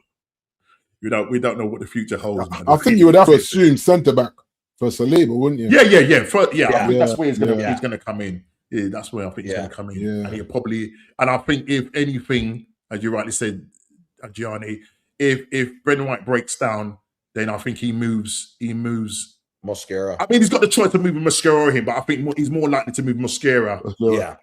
I think Mosquera just looks a little bit more because he's got the legs as well. Because one thing when you're playing at right back or left back, you have to have the legs going up and down. Yeah. And I don't think Konza can do that. I think he when he was playing for England, he struggled. Yeah. Well, you see what you said about that, Norm? To have the legs to go up and down. Yeah, Luke. Lukey boy. Right. In 2026, we're still talking about Luke with no legs. It's wild, man. Oh, that man is robbing money off. This man making a living, man. We would need. Luke Shaw's been robbing money off of you guys. Whoa, bro. I wanted to and that's why I said even just Lewis Hall. I'm like, go get. Apparently, he wants to come as well. Right. Okay. Go get the Lewis Hall, but I get Newcastle are looking at the squad saying we can't deplete the squad anymore. We can't keep selling our best players. But that's the way I would have gone and got Lewis Hall, and I'm starting. Yeah, man. I'm starting Lewis Hall over Luke Shaw. Luke Shaw can be his backup. Yeah. You know what I mean? There's about 15 fullbacks I can name off the top of my head that are better than Luke Shaw at least. Yeah, it's wild, isn't it? Thinking. I mean, Jed Spence. Now he's gone up to. We slept on that, Norm. I don't get that. Yeah, How he was did good we in the World Cup as well. He had a good World Cup. You're right. He had a very good World Cup. He was good in there. I didn't even know he was for sale until he was gone. I think he went. I think he went for about 30 million pounds, something like that. That's light work, million. That is light work. That's ridiculous. Yeah. What's his name? I guess is going too. I think they got the Here We Go today that Curtis Jones is going to Inter. Too. Yeah. He's gone. Yeah, it is. It's there. The Here We Go has happened on that. I did see that. That's crazy. I did see that. If Jed Spence keeps up his form with what he had going into the World Cup, I think Inter's going to be a tough team to deal with again in Champions League this year. Yeah, definitely. Yeah, listen. I mean, when we sort of set eyes on Jed Spence's when we played Nottingham. I think it was Nottingham Forest when they were in the Championship, and we played them in the FA Cup, and he looked decent then, and we was linked with him as far back as then, and nothing ever came of it. And then he ended up, going to Spurs, but that didn't quite work out for that didn't quite work out there. You know what I mean? But talking about Spurs, people, check this one out. What are we doing here? Now, if this happens... I thought this would happen. When you put it in, I said, wait, have I been sleeping today or something? Like, what is this? Basically, David Ornstein, this has come out. This is proper. This is a legit account. David Ornstein saying Tottenham Hotspur working on a double deal to sign Savinho and Omar Mamouche from Man City. And they're aiming to land both the 22-year-old winger and the forward. And I like Mamouche. You know what I mean? What I mean? You're talking, it depends on how they split it, but if you're talking 75 million a piece, but it will be more like the winger will have a little bit more of a higher ceiling there. And the target's to strengthen attack, not done, but talks with Manchester City is advancing. And this is from the notorious Athletic. So, So listen, what does that do? What does that do for Spurs? I mean, I was going to say, in terms of... They bought well known. Yeah, I was going to say, if they get this over the line, that's a good win there for them. Now, this actually takes us... Yeah. It'll never matter. But if they get these two over the line, or even one of them, that's not a bad win for them. Well, it's kind of segues nicely into this question. Window closes in just under 2 weeks. Has your club done enough in the window? Now, as you say, we've got Konza. I still feel that we still need to sort out that left-hand side attacking wise, but it ain't going to happen. So I would say, no, we haven't done enough, and I've marked it no more than a 3 out of 10. Do you know what I'm saying? Yes, we've made what? If you had thingy in there, Ankepai in there, that takes it up to 5 signings. You know, we've got Meliné from Leeds. Yeah. Solis from Club Brugge, Bruno Guimaraes, which I think definitely strengthens our midfield. Solis, I think we just need to just watch him as let's not putting the pressure on this guy. Yeah, you know what I mean? I heard somebody say he'll be okay. I'm confident he'll be okay. Yeah, what do you think? I was going to say, how do you feel about him? You know, I forgot to ask you what your thoughts are on him and what you've seen of him. He is the same thing overall. What I've seen with Michele, who's the scout that Arsenal has gotten, the main scout that Berta hired, came from Napoli. Right. Solis is nothing different than what I've seen of all the different wingers I've seen come to Napoli for over the years. Michele is a very big fan of direct wingers that are very instinctive and don't do too much as far as the zigzag dribbling that we've seen from like the likes of Martinelli or Noni Madueke over the years. When you think about the wingers you've seen at Napoli, this is the same guy that scouted Mertens, Insigne, Callejon, Chucky Lozano, all the big wingers. It's been him that he's gotten that you've seen come in and out. Lavezzi, even going further back. So I'm not surprised that this is the way that he's playing, because this is Michele's bread and butter for wingers. So I'm thinking that Solis will be fine. I do think that we do need to get somebody better. Like, I would have preferred to get Solis and keep Trossard and bump Martinelli off, if I'm being quite honest with you. But I think I agree with you. I think he should do fine, but we need to get somebody else. Or why don't we just keep Ethan Nwaneri and try him out on the left wing for more rotations? Exactly. But you know what's going to happen, right? I mean, there's talk. I don't think it's happened because when they brought in Noddy, apparently they brought him in to play on the left. Well, that didn't quite work out, and then, so they moved him over on the right. Still didn't work out. Yeah, people are going to talk about the goal that he scored. I can't remember in the Champions League. Bruce, that's the only reason why. That's the only thing. Yeah, that's the only reason why he's a good signing. That one goal. Yeah.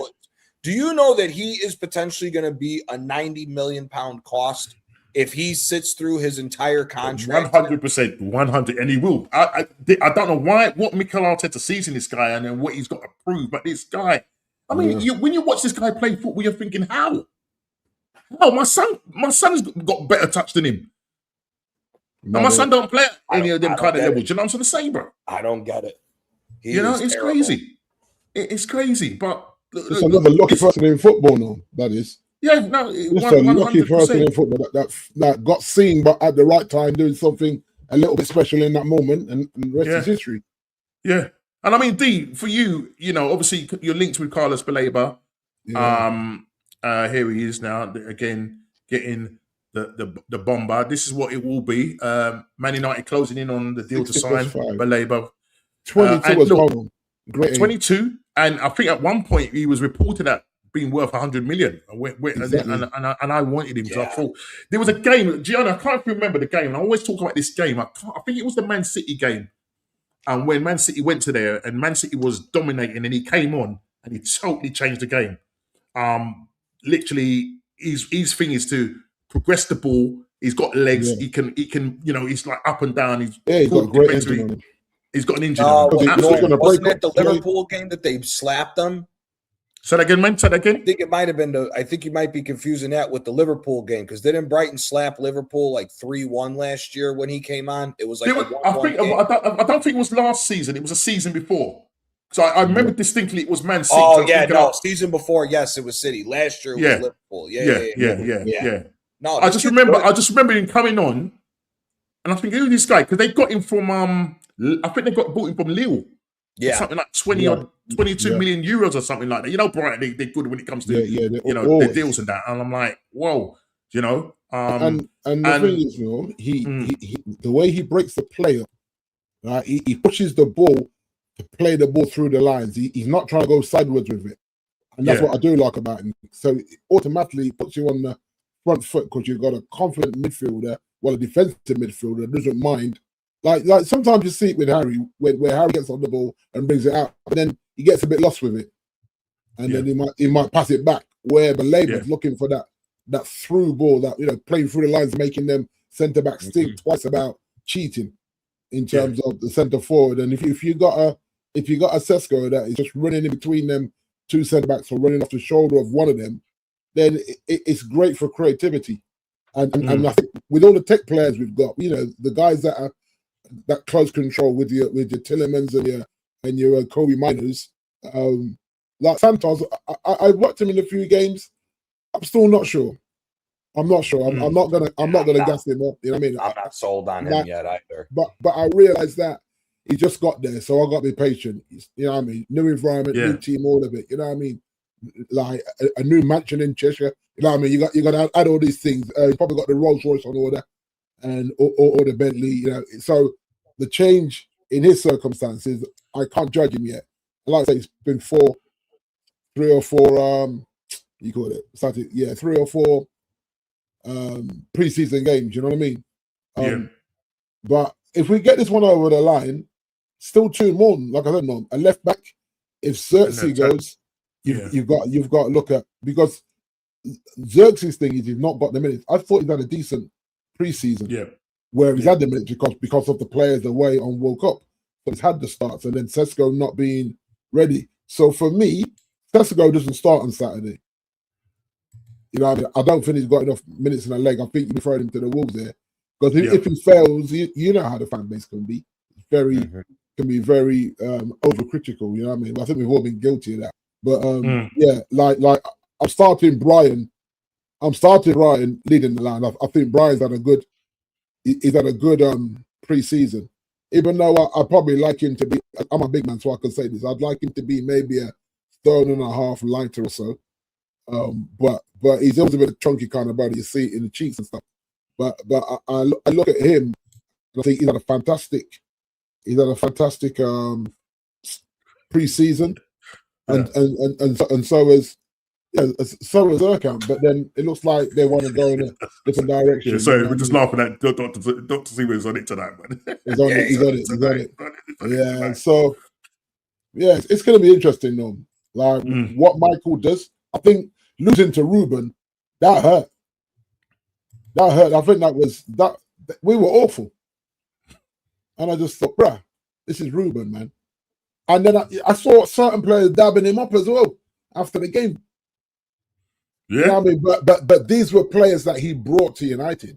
So you can't expect that. He brought them there. So, you know what I mean? I can't wait till he ruins Milan. I can't wait till Reuben ruins Milan. It's going to be glorious. Yeah, that was crazy, D. I mean, that was his first win in pre-season, you know. I know. Yeah, I know. First win. Yeah. Cool. Yeah, you could. I think that's probably, you know, I didn't watch the game, but just listen to other people, you know, and their summing up of the game. They were saying that when you took off Santos, I think you kind of lost control of the game. Yeah. And then defensively, the defense as well. Luke Shaw was getting called out a lot as well. Oh man, Luke Shaw was the headline though. The headline was a Luke Shaw disaster class. And when I saw the headline come on my phone, because I was out and about and I'm just seeing the scores, I didn't get to watch it. I watched it, but I didn't get to watch this one. Yeah. And I was, you see, 2026, we're still talking about Luke Shaw. Still doing it. If you don't get a left back, that's going to come back and bite you guys on the bum, innit? It's going to come back and now because you've got Dorgu. Is it Dorgu? Because Dorgu used to kind of play as a more of a. But under Reuben, he played more as like a wing back, innit? Right, but if you look at it, Norm, because Luke Shaw stayed fit all season, we never had to play Dorgu there. So Dorgu always played further forward. Yeah. So now Dorgu looks better because we haven't seen him play at left back. But then you got Leacher, but then Leacher got injured in that final. Oh, yeah. But between him and Mr. Matt, they're mugging us off. You know, I'm so glad, right, Gianni, we didn't get Leacher because I remember. Do you remember? Because remember there was a talk about Leacher and then Timber was, you know what I mean? He was like, we was in for him and I'm so glad because he came there and honestly, mate, he's pretty much of a bit of a nightmare for you, D. You know what I mean? In terms of injuries and then, you know, being a little bit hot-headed as well. I'm about to say, and whenever he's come back, he's got silly red cards and a silly red card as well. Yes, like, I'm saying, yeah. You don't play enough minutes to get red carded, bruh. Yeah, I just get You don't play enough minutes, like take that one out your artillery, just scratch that one out. No red cards because I'm not fit enough. Big up Junior, man. Big up every man. Junior Martin, big up yourself, my guy. And so that's what I look at. I look at a player that's too short, a player that can't stay fit, and a player that's got anger management issues when he's on the pitch. Mm. And I just think, can I ask you a question? Right? Do you think Tielemans? Actually, let me see if I've got that on there. Yeah, we can kind of bring this in. Yeah, which players are going to have the biggest impact this season, right? Mm-hmm. And why I say that as well, because just listening to people, and I know certain mans were talking about Tielemans that they've got a better deal. I think in terms of what you're paying, because I like Tielemans. We want 35 million, wasn't it? No. 35 million, yeah, 35 million. I think plus 7. Is he a better player than Bruno G? Oh, he's a better technical player. He's not a better defensive player. Right. So if you're talking about all on the ball creatively, I think creatively on the ball, I go Tielemans, and then shore up that midfield, Bruno G for sure. Question for you, D. If you had a choice to take Bruno G or Tielemans, who would you take? I'd have to take Bruno G because we need that enforcer. Okay. Big up Vincenzo, man. Big up to you every time, man. Man. Vincent, because we're trying to do that's why we're trying to do the Baleba deal. So we need that character of player. So if Bruno G came available and wanted to come to us, I'm probably doing the deal over Tillman. But Tillman, that cheap. Yeah, right. But Tillman's that cheap. I think you'd be it's a good deal. Buy, yeah. But you have to remember, I mean, I was shocked. I didn't even realize that he had that in there, and it just kind of like just went like that bang. Yeah. And I'm like, whoa, why we weren't in there for him? Exactly. I actually don't think teams knew he was even looking to go. Because no, but as I was going to say, I thought that he was going to finish his career at Man U, but I didn't think not. I think the whole thing with that sale was they needed to get a sale off him because I think he turns 30 this year. That's right. Towards the end of the season, he'll turn 30. Yeah. The problem is this when you look at it real quick. What we're seeing from Aston Villa and Newcastle is what the small clubs have to try to do to bridge the gap to the big clubs. They have to bank a certain amount of money for them to be able to go and say, okay, we've banked this much amount of money for X amount of years. Now we have the opportunity to actually invest and build a squad where we can have a cycle of 5 years competing with the big teams. That's basically how this works with the amount of money. So they had to sell no matter who they were going to sell. Aston Villa had to sell players, same thing as Newcastle. They just don't have the financial revenue coming in to where they can afford. Villa was kind of like how Arsenal was. They were paying a lot of them guys high wages because that's what they have to convince players to come to those clubs for a period of time. You have to pay them on high wages. I think Tielemans transforms Manchester United, if I'm being quite honest with you. If you look at the way Carrick's going to play, if Baleba and if they play 4-3-3 or 4-2-3-1, either or, Baleba's going to be the number 6. Tielemans being the guy who's going to take from the defensive side to bring forward is going to give Bruno Fernandes even more open chances for him to get on assists or score goals because of the creativity side of Tielemans. Now you're adding even more goal scoring power to United, which is really what they're going to need, especially because we don't know what Sesko is going to turn into. The guys, I know they got Cunha and they got Mbemo. But if you look at it last season, like those three coming in their first season all scored double digits. Right. Yeah. And then you have to remember that 9 out of 10 times Bruno is the furthest player forward, even though he's not the attacking striker or whatever you want to call it. So you look at does Michael give Bruno that reign this season, or does he say no? We need to be more compact in midfield. So you can be the furthest midfielder forward, but you cannot be in front of your Seskos, your Mbemos or whatever. Did you guys have you watched the I'm not. I want to sit down and watch that. I'm going to watch it. It's a great watch, guys. It's a great watch. I'm going to watch it. I watched it 3 nights back. I just bleached it. It's just 3 episodes. I just bleached it and watched the whole thing. But interesting. Very good watch on Netflix. So well done for that. So I look at that and I say, for us to succeed, does Bruno need to be more disciplined? And then the next thing I think, sometimes do we rest Bruno, play Tielemans in that 10? Yep. You could do both. Now the captain's armband has always kept Bruno on the pitch. But like I'm looking at who's it that's coming now offering him Galatasaray. And I know he's got a year left on his contract, and now he's negotiating. I think he's on. He's get full. I think he's done it. What's he on now? 400,000 or thereabouts. Yeah, man. So if these guys are offering, he's 31. He's 31. This is what I'm saying. 2 seasons ago, I was saying to sell him for that big money and start the real rebuild from there, and we didn't do it. So I feel like this is like a half-baked rebuild for Carrick right now.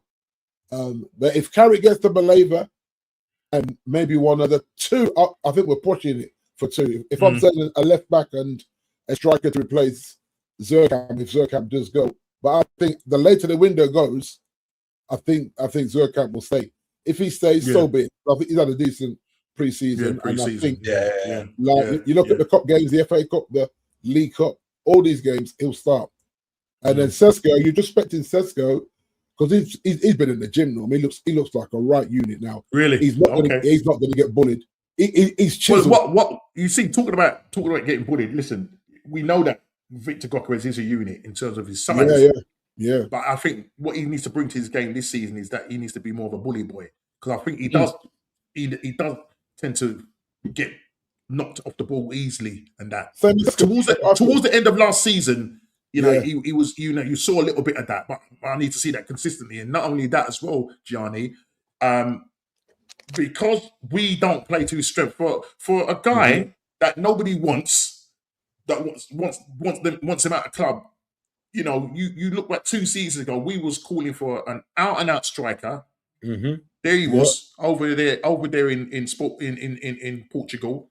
He's come over, you know, in 2 seasons, 90 plus goals, and you're thinking, right, come here. We knew playing under Mikel Arteta that his goals ratio would just drop. But we was told, right, you know, the guy has the highest. As a matter of fact, he scored the highest amount of goals as an attacking player under Mikel Arteta. Will start in a system that doesn't suit him. Now, I'm looking at a player, I know at 28, he's 27, 28, I think he is, When if you're young, if you're, you know, they say a leopard can't change his spots. When you sort of like, what's the name, behind the ears, and you've come in, you know, the way you've played for Sporting Lisbon and for your country, you can see when he plays for his country and when he played, he's a totally different player. When he playing in the Arteta system, his game's not to hold the ball up. His game is that he plays on the shoulder and he's going to be in that box for the tap-in. Now, as a manager, Mikel Arteta has to say to himself, well, look, if this guy's got 14 goals for us, can you imagine if we play to his strengths? Why can't Mikel Arteta... But what he's done, his easy way out is to say no, because Mikel Arteta likes the whole link-up play, and that's why he preferred Sesko over Gokres, And the thing about it, we know that Gokres doesn't do the link-up thing. We know that, and that's why they were going for Alvarez, because Alvarez does that. But for a guy where people don't play to his strength, and it was an ongoing thing last season, the guy's got 14 Premier League goals and 7 in all competitions, 21 goals in all comps. That's fantastic as far as I'm concerned. And he did help Arsenal to win the league. Nobody can come and tell me that it was Kai Havertz, and now Kai Havertz is the man over him. The most goals Kai Havertz has scored for Arsenal, I think, is either 12 or 13 goals. 13 in Premier League. And that was in the season, right, Gianni? The 23-24 season. 24 season, Yeah. And if you remember, he scored against teams that were in the bottom half of the table. Yeah, he went on that purple season. They came back from Dubai. And and then we got picked to the post yet again. Yeah, and everybody's whatever. But what we kept saying is that he misses the big chances. That's the thing with Kai Havertz, you know, and that's why people were moaning and saying we need. Now we've gone full circle. We want my guy out. We want Victor Gokres out. We want to bring my guy back in. You know, you're bringing in back Moreno. You're bringing in back Odegaard. So what was the point of buying all these players? We bought in, let it all work out, and then you want to shut him all over to the left hand side. Why is it that he's able to perform for Crystal Palace and he's a total different player when he comes to Arsenal? Because you've got to allow his creativity. And to be perfectly clear, the guy has scored 5 goals against Tottenham. You're not football rivals. You know what I mean? Just rivals in terms of, you know, tribal, the tribal. It's more the postcode. The postcode. Yeah, but you know, the Newcastle game, he will score those really, you know, what he calls special moments. He has those special moments where he could just get a goal out of nothing, But again, people are saying, he's not good enough. Odegaard is the one. We want Odegaard back. I mean, Odegaard is the most hooked captain in Arsenal history, if I can think of. And you don't, you know, Arteta's looking at him and thinking, well, you're not actually doing what I need you to do because you're coming on. People are going to put it down and say, he's because he was injured and that. You don't. Every time you come on, you get hooked. What are we doing here?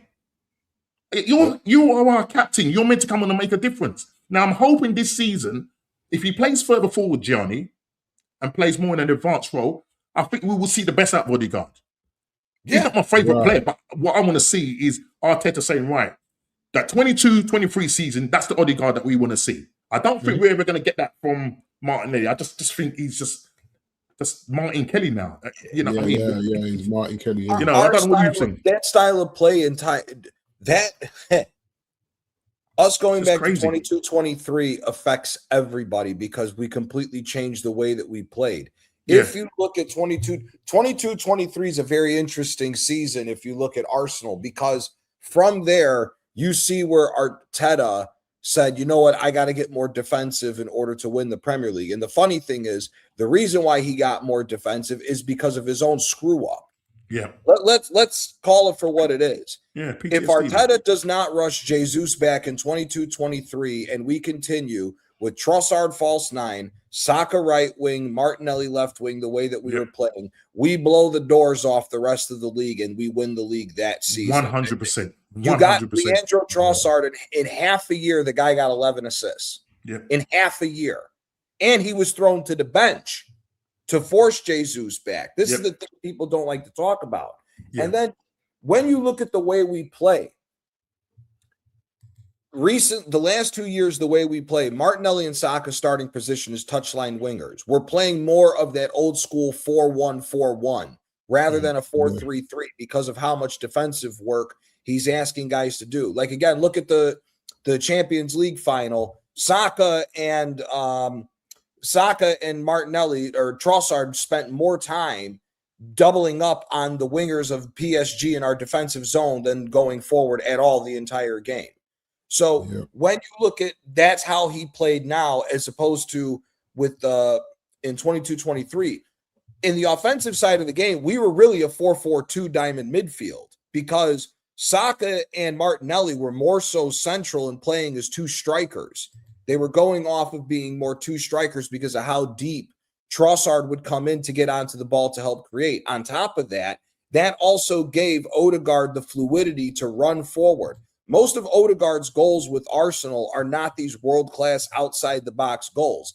It was him running into the box and making late runs for him to be able to get on the end of goals, for him to be able to get on the end of passes to score goals. Saka being more central at the time and his quick first step is what made him unpredictable to why he scored more goals. Ever since that he went more defensive is why it's affected us in a negative way of going forward. If we go more forward this year, I think we're fine. If we, let's say, because Saliba should be gone for the rest of this year, we're getting Konsa in, let's say, just off of the drop off of the difference of Konsa and Saliba. We only gave up 27 goals last year. I don't think it would be far out to say that Arsenal may give up 35 to 37 goals. And that's because, in my opinion, Saliba is the best center back in the world. If Konsa's coming in and we go up to that level, you have to score 80-plus goals. You are not going to give up 10 more goals this year because Saliba's gone and tell me that we're going to go and run it back by only scoring 71 goals. There's too many games where you and me, Normski, can go back and forth. If you sprinkle those 10 goals around different games, we don't win the league. So he has to go more forward this season, whether he likes it or not. It's a necessity. No, 100%. I mean, I waited for me, Gianni. I just want to be proved wrong. I don't want to be this thing where, we go back to factory settings and, if we come up against a team that's hard and then all of a sudden now, because I thought what we saw from last season was like we'll play one good game, and as we see the next 3 or 4 games, it's like watching paint dry. Paint would be bored watching Arsenal, put it away. He's got to get away from this PTSD from the 22-23 season. Because we if you look at last season, yes, we built from a very good foundation in terms of our defense. And for me, okay, that defense has been slightly weakened now with Saliba pretty much being out for the season. And then we don't know when Timber's going to come back. So you're going to have a lot of changes. It's going to a lot of movable parts in that defensive area. Calafiori can't stay fit. I think Ankipe will probably be the one that's probably out of the lot. Him and Gabriel Magalhaes. But if Gabriel Magalhaes goes down, do you know what I mean? It's like, we're going to shake it. Yeah, we're going to shake it around because we always had that consistency of Saliba and Gabriel, and then the other moving parts, they just came in, to be part of the show, you know, the backup dancer, so to speak. Yeah. But done a relatively good job. And so that's how we won the league. We won it based on our defense. Now that our defense is weakened, now you're thinking, right. So when we talk about being clear favorites, I say we're favorites, but it's the attack that we need to really make sure that we're on it and go and get, you know, the right attacking players. We haven't done that. The left-hand side, we've got to see how Solid gets on. He's been good up to now, but let's see what happens when the pressure's really on and he's, you know, the game is moving at a much higher intensity. So he's, you know, it's a lot different to playing in Belgium. But we are coming down. We'll be interested what he does with this Madrid team. And he was cruel to Wenger, but he enjoyed the banter. Yeah, I mean, called him Voya. You know what I mean? This Voya, what's he doing? You know what I mean? But I want to finish with these people. And you guys, you've been absolutely brilliant in the chat. You've been with us, and you've been with us. But I just want to finish with this, and just one other quick thing, just before I go to this. Obviously, with Spurs buying all the players that they've done, all the players that they bought, you know. Troy Deeney, I think it was Troy Deeney on TalkSport came out and he was quite scathing of Zerbi. And he said Deeney, just this is from TalkSport, says, are Spurs worse off after spending 200 million? That was a question.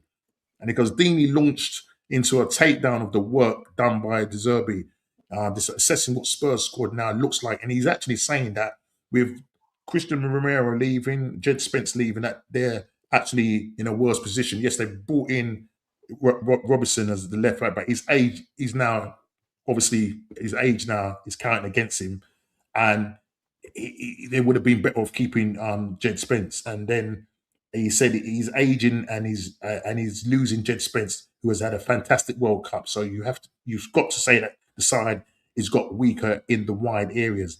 And then Romero is better than the two lads they bought in Van Heck and Sensi. So he's gone now. So they're now weaker at centre back.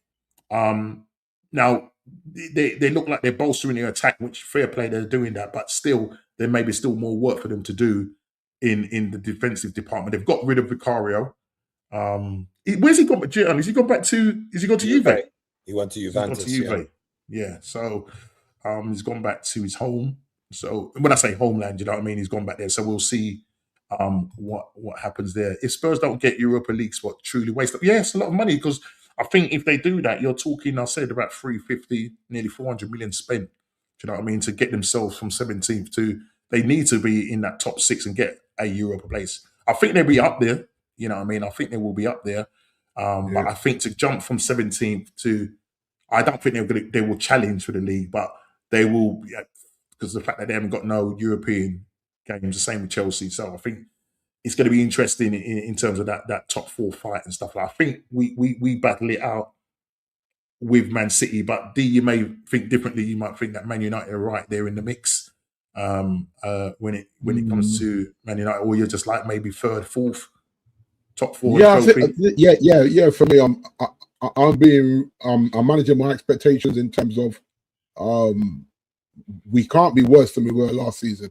So if qualify for Champions League, win one of the domestic cups, I think the Champions League is going to be a stretch for us.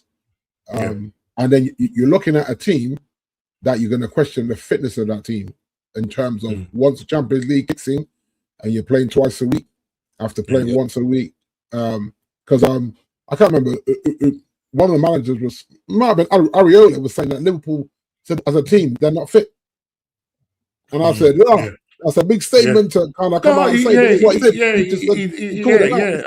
mean, look, the sort of football that he's going to play, is going to be of high intensity. So that's the football that he's going to come out with. Now, I know when they bring Araujo from Barcelona. Now he does have an injury hit season and playing at that kind of intensity, his hamstrings might not hold out. So we're going to see how that edge. And then you've got an aging Van Dijk. You know what I mean? Is he going to be able to play at that intensity? Yeah. So I think maybe they still probably need to do some more, especially on that right back side. Yeah. Definitely on that right back side for real. I think they definitely got to do some work there. But just want to finish with this, and this is CR7 calling time on his career. And he has had an illustrious career, since his Portuguese days, come to Man United, going to Real Madrid, just to name a few. I mean, let me just add what he's done in his career. I mean, listen, you look at his goals, 976 goals. He's a five Ballon d'Or winner. FIFA, free FIFA, the best there. European Championship 2016. And international appearances 233. Obviously, he's now in playing for Halilal, if I'm right. And 976 goals. Does he hit that 1,000 goals before thingy? Because I think that's probably what his intention is. Yeah, probably that's what he's I mean, what are your thoughts on him? I know people, when it comes to comparing Messi, playing him, people are going to say that Messi's nicer on the eye, and they get that. And what he done in the World Cup, almost, done another World Cup back to back, but loses out. But I think when you look at what Ronaldo's done over nearly sort of 5 leagues, is it 5 leagues? Yeah. Johnny, am I right? Yeah. Yeah. Yeah, because he played for just you, quickly, guys. well, didn't he? Yeah, I mean, he's played for UD. I mean, I'm sure. Twice. I don't know if he had did he have a trial with Arsenal, or he came down and visited the ground? I think he came when Wenger was there. I think he came down and visited. Yeah. I think old Alex Ferguson got in there. See, I think they were both kind of looking at him at the same time. Both Wenger and Fergie were kind of like, take a look at this kid and see what was what. Because you remember how Rory was when he came to us. He was doing a madness. I remember all the step overs, and you know what I mean. Yeah. I remember Keane gripping him up by his shirt and said, "Brad, just beat your man and cross the ball. Stop the foolishness. Yeah. And stop the rolling on the floor, because we don't do that at Man United." And I did like that.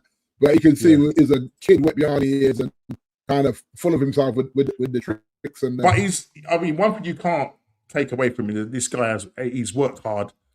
To get to where he is. Stayed in great condition as well. So just really want to just quickly get your thoughts on it, and the fact that this could be his last season of playing. I think he said he wants to take up paddle.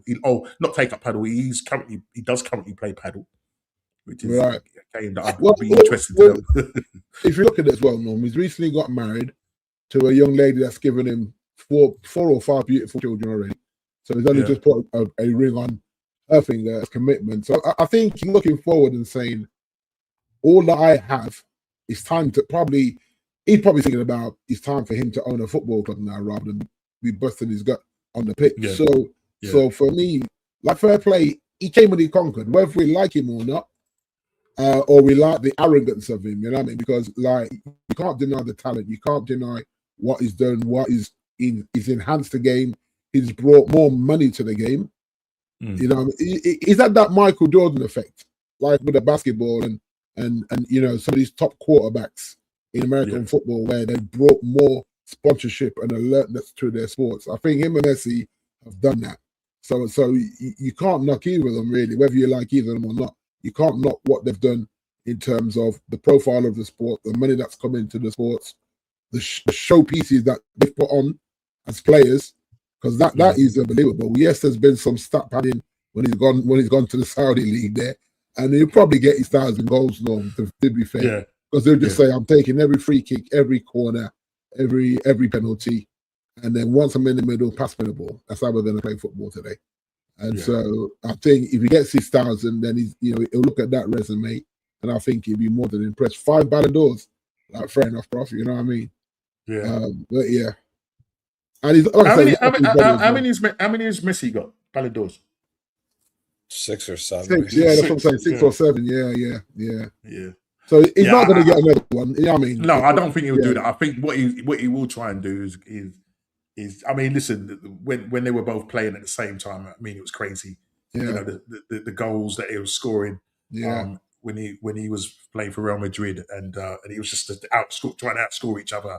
And during those period of times, getting the Ballon d'Or, so it was just kind of going backwards and forwards. Back and forth, yeah. It's like a heavyweight boxing match, weren't it? Yeah. I Nothing mean, like the each two. other. Yeah. But yeah, listen, he's a force of nature. You know what I'm trying to say? Is he the greatest of all time? Nah. Probably not. Who's No. your greatest of all time? Who's your greatest of all time, my friend? Wow. It's hard, Norm. It's hard because I've always been a Pele man because hence my Brazil connections. You know what I mean? But totally different area of football. But it's hard to call, and most would say Messi. I think if Messi had won that World Cup, the if one just Messi had gone. won that World Cup, just gone. Yeah. Do you think that he would have become the GOAT? Yeah, So but for he you, wouldn't have won it the right Gianni, way. I know with Maradona, playing for your club back in the day. I'm about to say Diego. Is it Maradona still? 100%. Yeah, it's probably Diego. Yeah. It's not. It's kind of a cheat code for Maradona because he went to a team that it never was thought that they would win. Yeah, not Napoli only won 2 Napoli, Coppa that's Italia right. their whole history. They never. We had times like in the 60s, we had a brief little decent team that was challenging top 4, even though top 4 back then wasn't a thing. But like that was about it. If we made a ran at the Coppa Italia a couple times. We were successful on 2, but I mean that's it. He went to Napoli, broke the transfer record for $1 million back then, which is laughable to see what it is now. And put Napoli on his back. I mean, 86, there is not a single better year for a footballer than 86, 87 Maradona. You walk in, you drag Argentina to the final, win, and then you turn around and drag Napoli to go and win. And it's not like, he went and dragged a team in the best league that we've ever seen. It's not like he went and did it and it was like a one-off and the league was at the level of like, and this isn't even to throw shade, but like a Bundesliga or Ligue 1 where it's pretty much a foregone conclusion that it's PSG and Bayern's title unless a massive screw up happens. You're talking, Lothar Matthäus and Jurgen Klinsmann Inter's one team you're facing. You're facing Platini and all the greats at Juventus. You're playing. You're playing. That's what I'm saying. I think that's just crazy in itself, and I think that's why they love that. Listen, he's literally a god to them. Like and it's kind of but it's also when you look at comparison, that's also why he's the best. Is he took this little team and made them the ultimate underdog and won. Yeah, against the players that you named and the teams that they were up against. They were giants. They were giants. Yeah, I mean, this is like David and Goliath kind of talking. You know what I'm saying? So he has to be Maradona. But I feel that, as you said, if somebody, I think Bink said it in the chat, that if Messi, if he'd have won the second, it's no conversation. Messi's the best. No conversation. But I don't think, what D said, Pele is still a shout in there. I think for what he's done, the youngest. It's not Pele's fault that the Brazilian government made him a national treasure and didn't allow him to leave Brazil. Exactly. It's not his fault. It was almost forbidden, wasn't it? It was almost forbidden that he couldn't come and play in Europe. It's almost like because you always wondered if they'd assassinate him or something crazy like that if he left. It was a real deep thing that was going on there. Almost like Brazilian mafia said, "Nah, he ain't going anywhere. He stayed put." Exactly. He stayed put in. Otherwise, you go after your family, all that kind of stuff. So you have to remember that mafia thing was kind of going on way back then, Norms, in the way things were controlled. And then now we look at Brazil and we say too many of their players don't stay in Brazil and play. And I think we're seeing that they need to go back to their grassroots levels, get back to the favelas, get playing the football that because for me, watching him in the World Cup, you know what I mean? It's like a shadow of a team, weren't it? Even with a coach like Don Carlo, just couldn't get the best out of him at all. So you know what I mean? That's my team. I was watching it and shaking my head saying, what is this? Man? This is terrible. But I don't think we'll, just to finish with this, I don't think we'll ever, I remember Napoli's I don't when think. Binks was traveling through Italy, I gave her a couple. Yeah. All right. Okay. Right. Cool. I don't think you will ever, maybe in the same era, get a Messi and a Ronaldo No. CR7 now. I don't think No. you're gonna get that. You know, I don't They're see gonna any. try.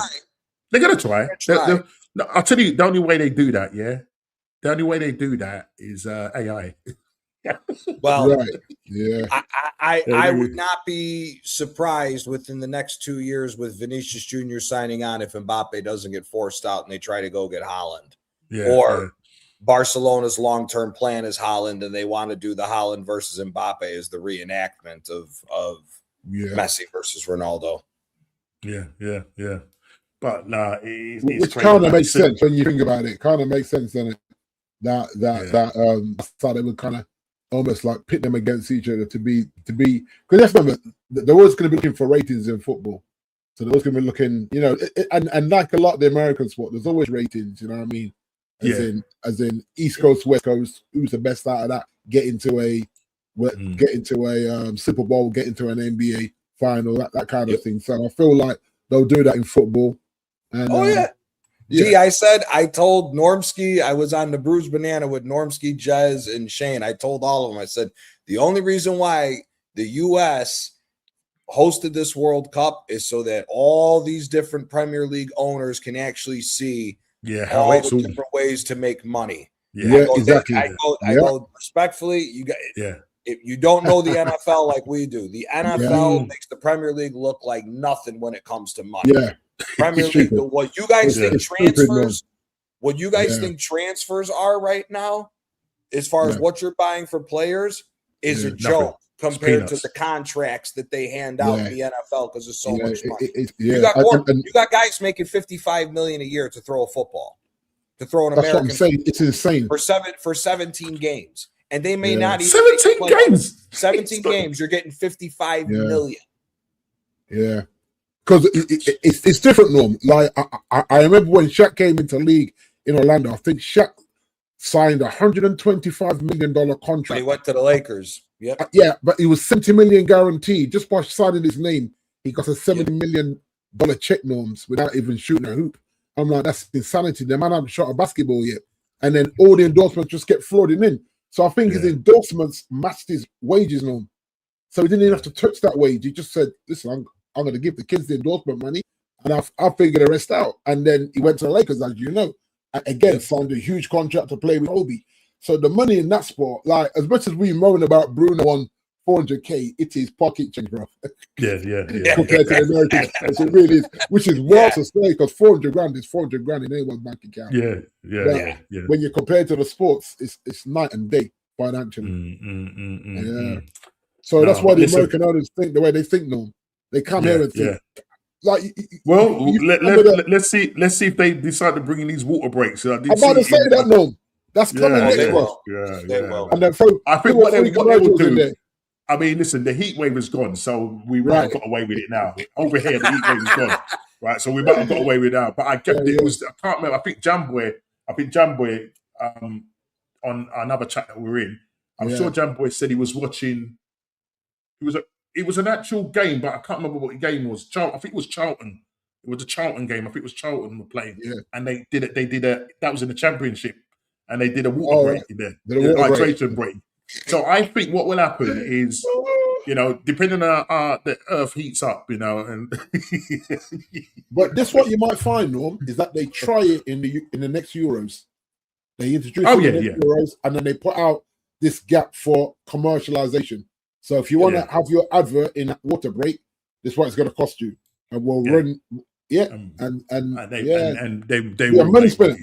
They'll spin it. That's what. Norms, do you know how much money it actually costs companies to buy commercial space during the Super Bowl? It costs companies like 20 to 30 million for 25 seconds to put an ad during the Super Bowl. Yeah, that's but surely the returns must be just crazy then, because they average. I think what was it? They were doing a measurement. They have 145 different ad commercials during the Super Bowl. So now just imagine you got 145 and you just start doing 10 million here, 20 million here, 30 million here, and you just start adding up all the money that you just made on adverts for it. That's why they're looking at it this way, to do these cooling breaks and doing that, because they're like, we don't get the commercials every 10 minutes like it is in America.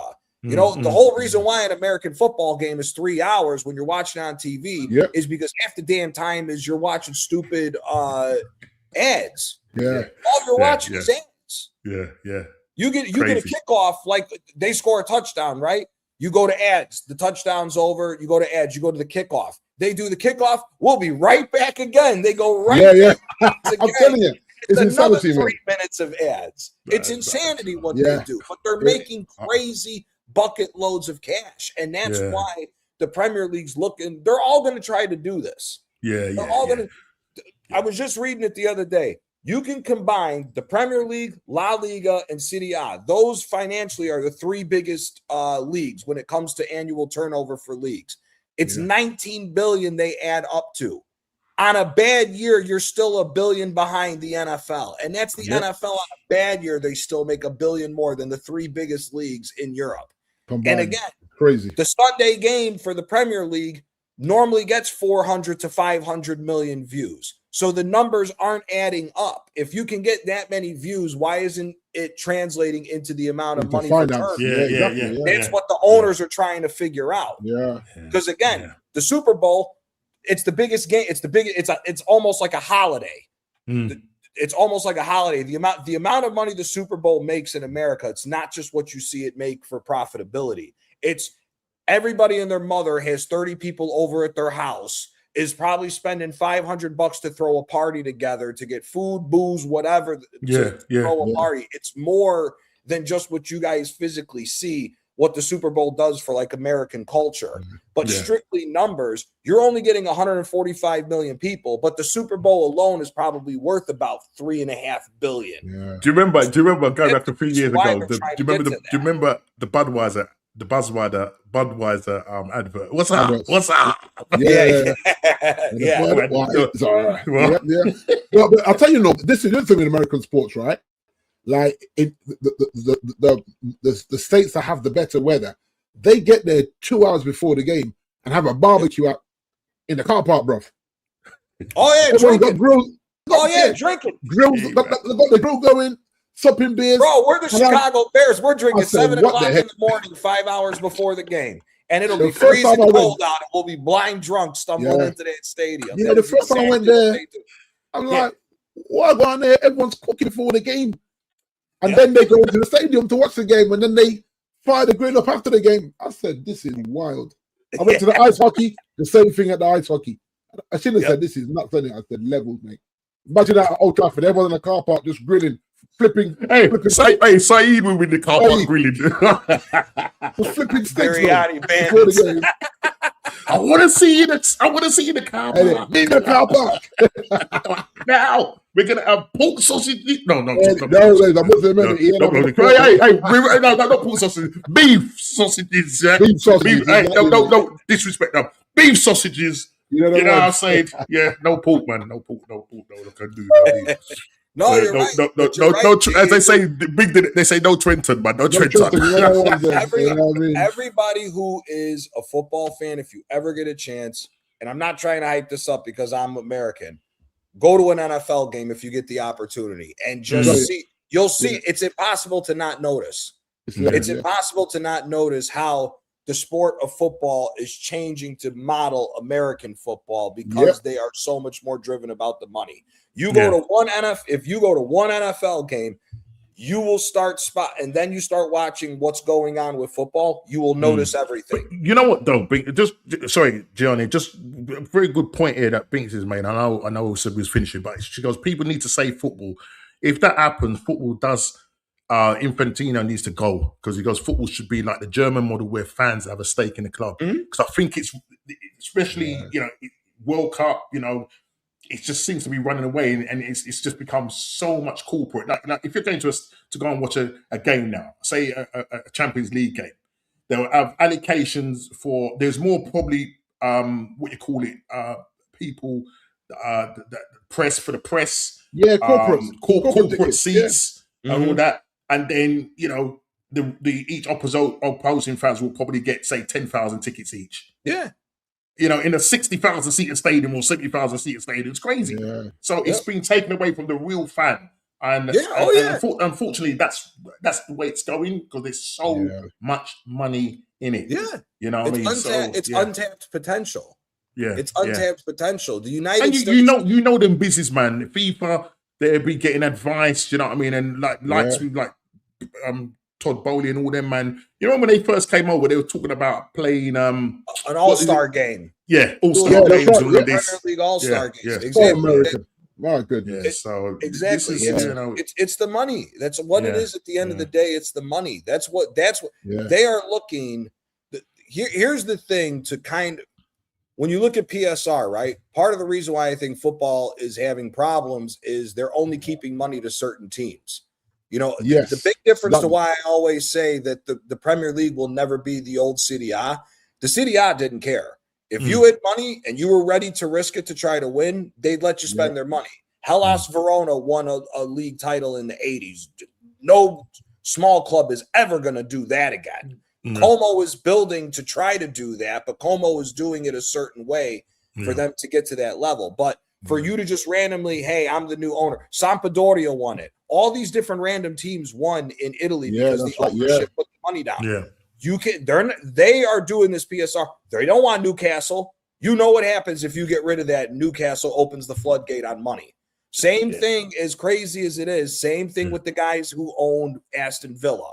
Aston Villa, they got money. Both them and they got money. Yeah. They have money, but they're not. But their hands are tied. Yeah. But that is one thing that needs to change for me to make the Premier League even better. If you got the money, you should be allowed to do it. Now the fans, I think fans should own at least 10% of the team, because 10% is enough to where if you look at boardroom level and everything else, you have to get a vote on certain stuff. Yeah. That's why I think the fans should have a claim to every single one of the teams.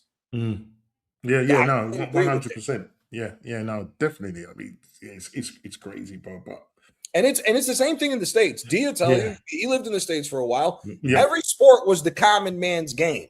Yeah. 10, 15 years ago, you could afford to take a family of 4 to a basketball, hockey, baseball, football, whatever game you thought, and it might have cost you $150, $200. And you say, you know what? It's a family out and we're biting the bullet. Brother, you're breaking the freaking bank now. You're for the Chicago Bears, one person, you're talking $600 to go to a game. Yeah.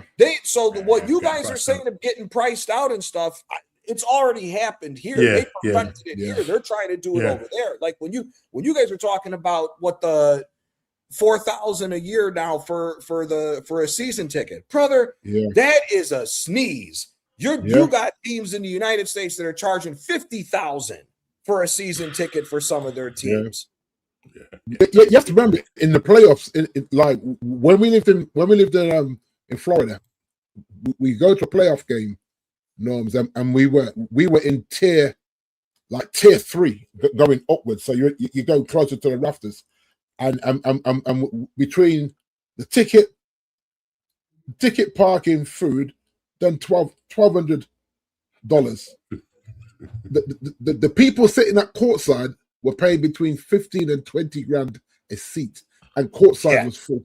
And I'm sitting and said, look at courtside, D.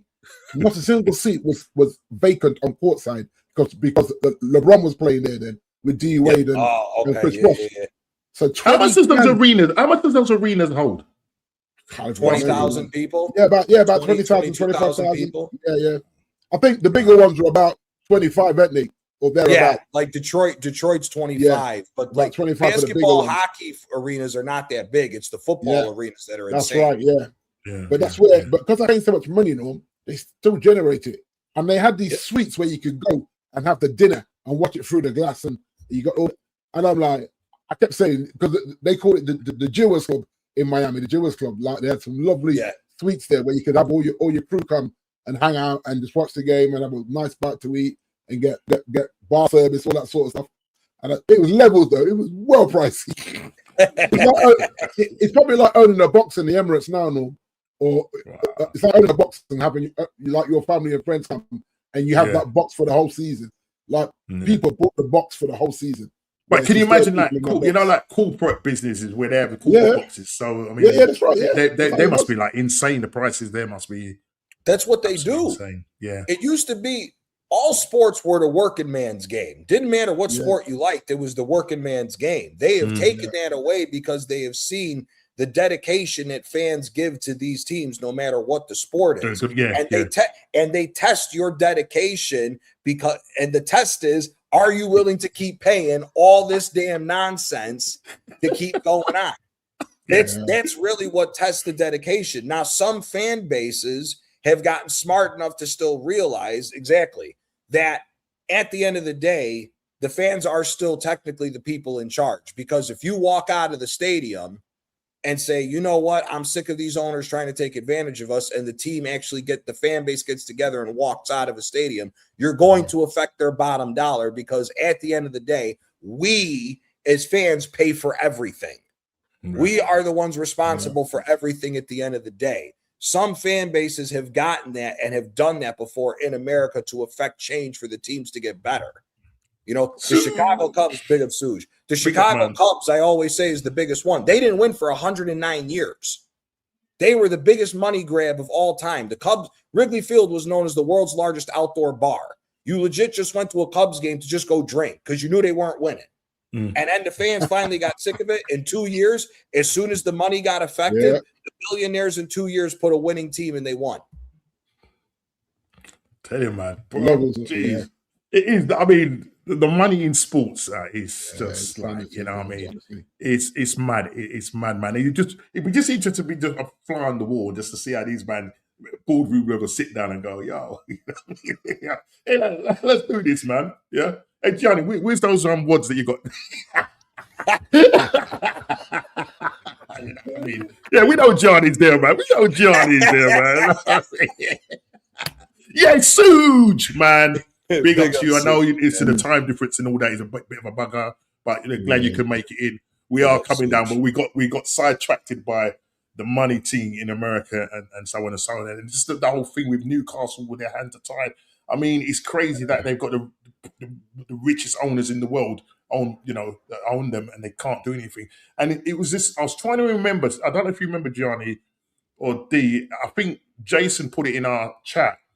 And I know we've got PSR, but there's this other thing that they're bringing out where it's to do with what it's. I don't know if it's to do with wages. I don't know if it's like to do with wages or something. No, you're talking about the percentage where they've kicked it up. Yeah, the percentage thing. Yeah, I was trying to get my head around that. It's still PSR.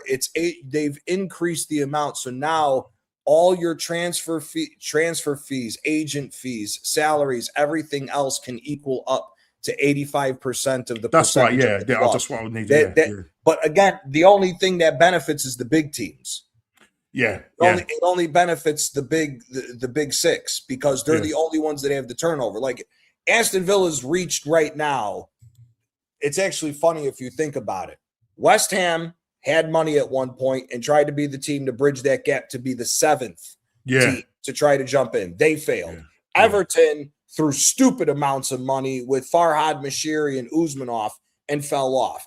Now you're seeing the same thing come around that those two clubs faced with Newcastle and Villa, and it's the same thing. There's nothing you can do because they don't want the ownerships to be allowed to invest more money than what they're available to. That's why now Villa Park is now being talked about being expanded. Newcastle is talking about expanding St. James because the only thing you can do is get more people into the stadium to try and get more money in order to make it better. To generate more revenue, for sure. That's all you can do because the way we do revenue in the United States is completely different because it's basically everybody's a franchise. You get the same amount of money at the beginning of the season. After that, it's survival of the fittest of who's the smartest team marketability wise to sell. That makes so much business. That makes so much. The way you break it down there, Gianni, makes so much sense. It's like if you go on, like, if I work for McDonald's, for argument's sake, now I buy the franchise, and it's up to you now how you now attract the customers. Correct. You know what I mean? What are the gimmicks you're going to do? I mean, look, we've seen what Tottenham have done now with their stadium. They've probably got the so-called, I call it the best toilet bowl in the world. You know what I mean? Right? You know what I mean? Yeah. You know what I mean? But what they have got is the stuff that they do off site in terms of when it's not football going on, football season. You know what I mean? So they've got the Beyonces, they've got all the top acts coming there, they've got the racing card or whatever track underneath there. So they're making lots of money in that. And not only that, then if you look at their wages compared to Arsenal's wages, you know what I mean? It's like the percentage of our wages compared to theirs. So, I mean, now they're starting to go into the realms now because you've got Tonali now, who's now on 200 and something thousand. Yeah. I'm sure Fernandez. I'm not too sure what he's on a lot now too. He's on a lot. You're starting to say so now. They're kind of now starting to kind of move in that vein. And now all of a sudden, if they're starting to move in that vein, if you've still got players that are still there, core players that are fan favorites, they're gonna go. Hang on a minute, yo, he's getting 200. What go on? And so this is what's happening with Arsenal now. When you've got the likes of Jesus on 265, thinking about his future and thinking, well, I don't want to choose Napoli and I don't want to go here. He's not choosing Napoli because we're not paying him. That's why. Exactly. And it goes, Norms, you, Lee, all the guys have said it a million times. Edu set this club up for failure, handing out stupid freaking money to guys who don't deserve it. Cheesed off with it, bro. And the problem is that that's the bar that's been set. You got Arteta talking about he may want to re-sign Havertz. That means Havertz is matching Saka at 300 grand. What does Havertz do that's worth 300 grand? Yeah, it's crazy. If you, I think City's actually the only team that's got a higher salary than us, and with the way they're getting rid of players, we might freaking trounce them. How do you, Johnny? How you buy it? Okay, let's forget about this because fundamentally, the way you win a game is through scoring goals. Yeah. So you'll have this situation where if you buy, you're going to get your money's worth from Messi. You're going to get your money's worth from Ronaldo because what they do is if you've spent over like you said with Jesus, I think it was not Jesus, Madueke. You said over his contract with his whatever is going to cost us nearly 100 million, 90 million. Yeah. You'd like to throw that right. And then if you say, right, okay, for each time and minutes that you're on that pitch and the goals per minute ratio, whatever, your score, for every time you score a goal, it's costing us so much, hundreds of thousands. Yeah. Right. Yeah. Now you can look at Messi, you can look at Ronaldo because you look at their import. Yeah. And not only that, because what they do is they put bottoms on seats, they get bottoms off. Yeah. They get people excited. Yeah. Nobody's going to be running around going and buying a Noddy Madueke shirt. No. Exactly. I don't think anybody's going to be doing that. You know what I mean? Yeah. Unless you're having a nightmare. You're sleeping, you have a nightmare, you go and buy a shirt. But other than that, that ain't going to happen. So the thing is these guys, they're like cattle. Unfortunately, football players are like cattle. You know what I mean?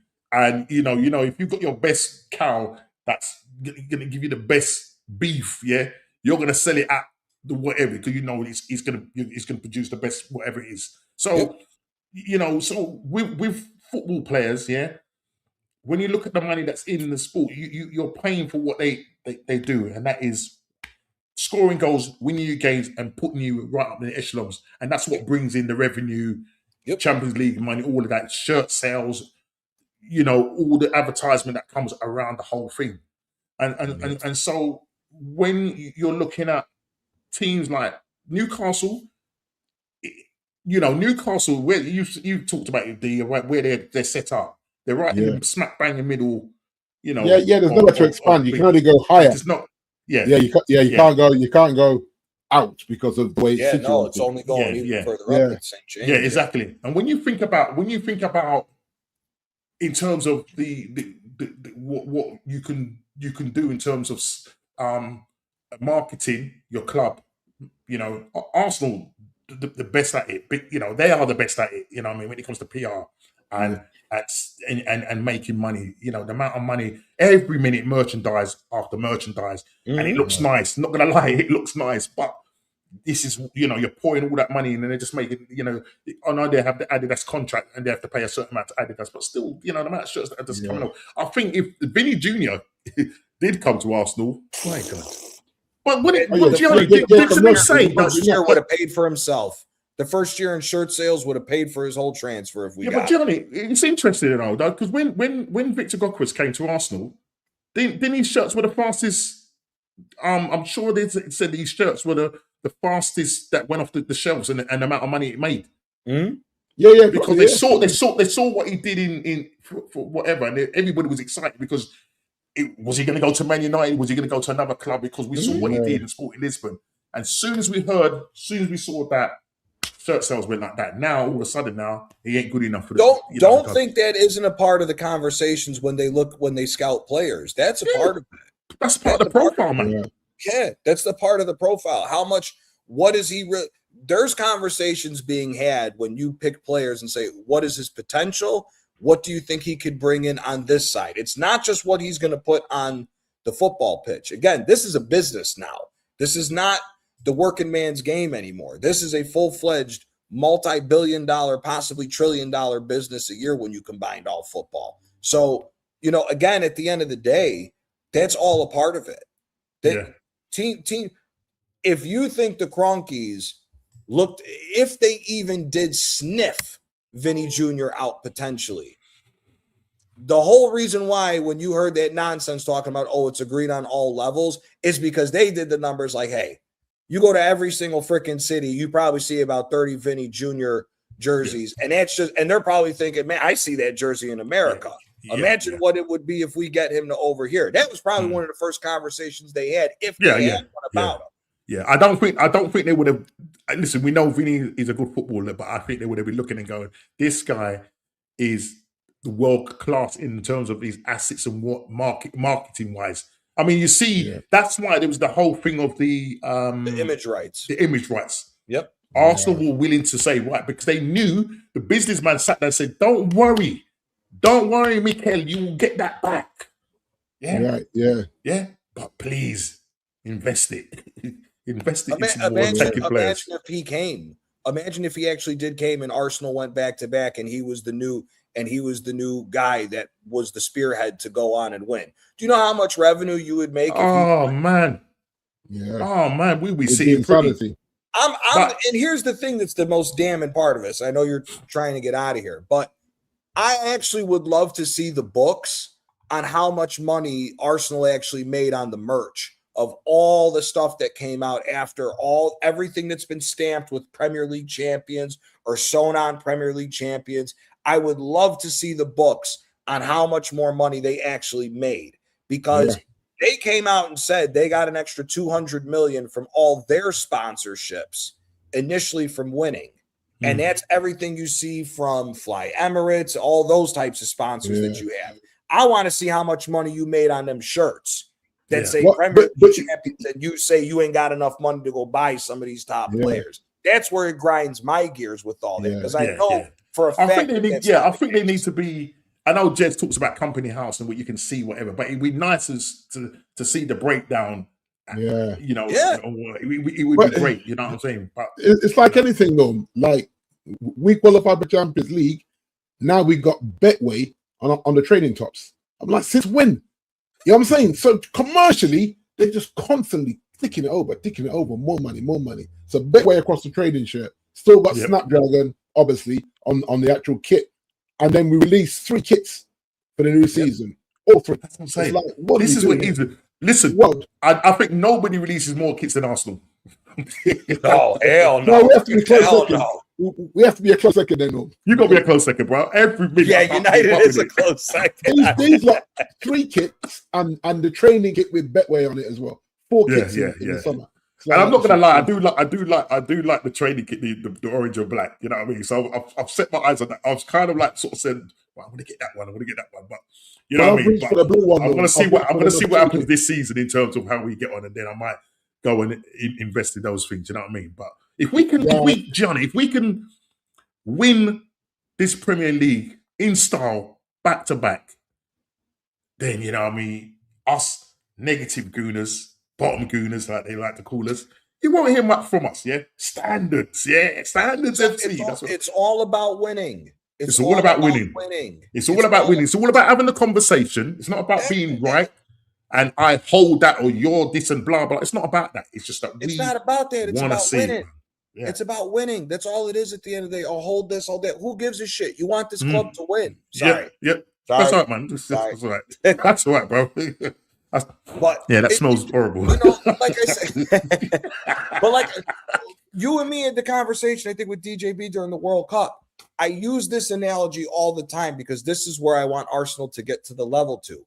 Roberto Mancini won 7 trophies in 4 years for Inter Milan. Every single team imaginable on this planet would love to get, I mean, outside of City right now, because they were just holding trophies, but Manchester United would love to go through a 4-year period of winning 7 trophies, in which 3 of them were league titles. So, and then the thing was, Inter said, you know what? You didn't get us to where we wanted to go, which was winning the Champions League. We're sacking you. And then guess what happened? Jose Mourinho came. They said, mandatory, you need to win the league title, but you're going to be given a year to let us know where you need to shore up the team to go and win the Champions League. He went 1 year, won the league title, shore up his team, and went and won a treble. That's the type of things I would like to see Arsenal start moving like. I would like us to see, okay, Arteta, you got to win this league this year. And let's say, just because of what we said for history, it's not common that people go back to back. If you don't go back to back, you better either win the Champions League or you better do a domestic double or something. Yeah. You better be finishing top 3 while winning those trophies. Yeah. And I'm not gonna lie. To you. After watching us through preseason, because I felt that we didn't look. I just didn't feel we looked prepared. All right. And then we pulled this thing right out of the bag against Man City in the thing. Now, Man City was just playing it as if it was a thing. I think we played with more intensity. We wanted it more and all of that. But if we can then up the levels, the intensity and whatever, and we do it back to back, because if we end up not winning anything this year, you ain't going nowhere, because they're going to look back and say, well, you know. This is where the mediocrity of that thing comes into people's head. That's for me. Because Norms, I'll be honest with you, if he doesn't win the Premier League this year, and I said this last night on my stream, if he doesn't win the Premier League this year, you better win that Champions League, or you better win a domestic double with the Cups, and you still have to finish top 3. And then the following year, if you don't win the league again, then you got to go. I don't care about you just winning the league 2 years ago. This is about building and sustaining if we really want to try to push to build a dynasty. Because I know DJ Jez posed the question. He goes, would you go back to back, or do you think Champions League? I go, I want back to back, because what a lot of people in the Arsenal camp keep forgetting is the likes of City, again, Inter Milan with Mourinho and Mancini's period, and Chelsea. They won several trophies to start up that winning mentality foundation to eventually go on and win the Champions League. They just didn't win one league and then, okay, we're going to win the Champions League. Chelsea won just 2 seconds, Gianni. Big D needs to jump off. We are going to finish. I know we said we was going to finish. But D, listen, big up, man. We'll talk now, D. Thanks very much, man. Guys. And we'll speak soon. Guys. Catch you later. Nice one. All right, take care. Yeah, Gianni, you were saying, man, quickly. Yeah, but it's just, you have to build the foundation of winning before actually getting there. Like, I am not in any way, shape, or form, when I look at different teams throughout their history of trying to get over the hump to win the Champions League for the first time. We've seen City get to semifinals and then the next year get knocked out in a round of 16. I wouldn't be really that shocked if Arsenal got knocked out in quarterfinal of the Champions League this year. I'm not going to care as long as you're winning more trophies and continuing the foundation and buildup of winning mentality. But if we go through this season, we come in second place and we don't win a thing. Nah, man, it should be right back to what it was leading into this year. It's Arteta out if you don't win the league again. It should go right back. Simple thing. Yeah. But you know what's going to happen, Johnny. We know, especially coming for those that, you know, now that he's got us over the line now, he's going to have the cushion, so to speak. You know what I mean? And so he's going to, you know, if he doesn't do it or win anything this season, they're going to say, well, look where he took us from, and you know, we've won a Premier League, and we know we're going to hear that. We're going to hear that. They got to stop living in the past. If you really want to be up there, sitting at the table with those that have won it, because when we're 6 minutes, yeah, we scored that goal. Just go for it. Yeah, PSG were on the back foot. Go for it. But after 6 minutes, we didn't have. I think we had one shot on target, and that was it. They had all the possession. 18% possession from 18. when they scored when they tied the game. There you go. You know what I mean? So you know what I mean. So if you really want to do it, come on, man. Stop being scared and go for it. Big up to Latvian, man, for the raid, man. Big up to you every time, man. Big up to you every time. Let's just quickly go. Just go through these, and then we're gonna call it a night. I know. You know, when we get talking football, but he just goes on. Welcome to Latvian Raiders, Latvian Raid there. Just good evening to everyone from the Assemble. Big up the Assemble. Gunner, so we're just picking up Latvian and his channels there. Thank you very much. Courage for that, always there. Big up to the Assemble, Binks. Stricter had a pop at DJ B. DJ B handled him well, but Stricter was so rude to him. Oh, we're back at this. Gosh. Oh boy, it's another one. It's going to be a bumpy ride, people. It's going to be a long year. Oh baby, Makado, big up to you. If you haven't subbed to the channel, first time here. That Ringuna raid. Out. Oh, Advert's out. Nelly out. Bum. Jesus out, bro. I'll take it you don't like any of these players. Prepare for Martinelli ball if Solis gets injured. Yeah. We need more gunners like DJB. I don't know why anyone saying dregs like Stricto. Jeez. Yeah. It's gonna be interesting on the what they call it. It's not the 12th man. It's is it 12th man? Is that the Arsenal roundabout? Yeah, the roundabout. No, it's the roundabout, isn't it? Told you Arsenal was pure fashion club, yeah. All of these guys ain't Arsenal fans. They're Arteta boys. They don't care about the club anywhere. Silver, Charlie, Binks up to Suge. All right, let's just quickly go through here. Suge, big up to Suge again. Noni scores a goal. Oh, he's worked it out. Right, here we go. So Noni scores a goal every 303 minutes. Noni cost us 0.00062 goals per £1 spent on his transfer. Or I gotta take a picture of this. Suge, you are the man. You're a legend for that. Right, so Gianni's gonna run with that on his next show, man. Oh, you run that one. The next Arsenal show, you damn right. Run that, bro. Big up guys from Pro. Big up to you, Pro, man. Big up to you every time. Big up to the Assemble from Binks. Darren Martin, man, big up to you. I love the away kit. Is it the blue one? I do like it. The only thing is just the colours there, but look, I think I'll get used to it. I do like the yellow kit. I'm not going to lie. I like the third kit. Big up to Assemble every time. Good evening, mates. They care about Arteta. Arteta don't why people listen to them if Arsenal don't. If it's Arsenal FC, not Arteta FC. Or Arteta FC, so to say. Orange and black kit reminds me of Jaffa. Yeah, it does. It does.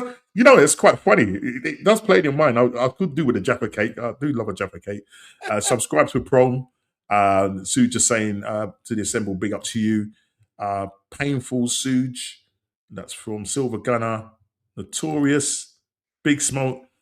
At Suge. Noni is playing alongside Gokwes as he learnt from the best. Okay. Noni so still rubbish and ain't good enough to play for Osuna. Oh wow. Wow.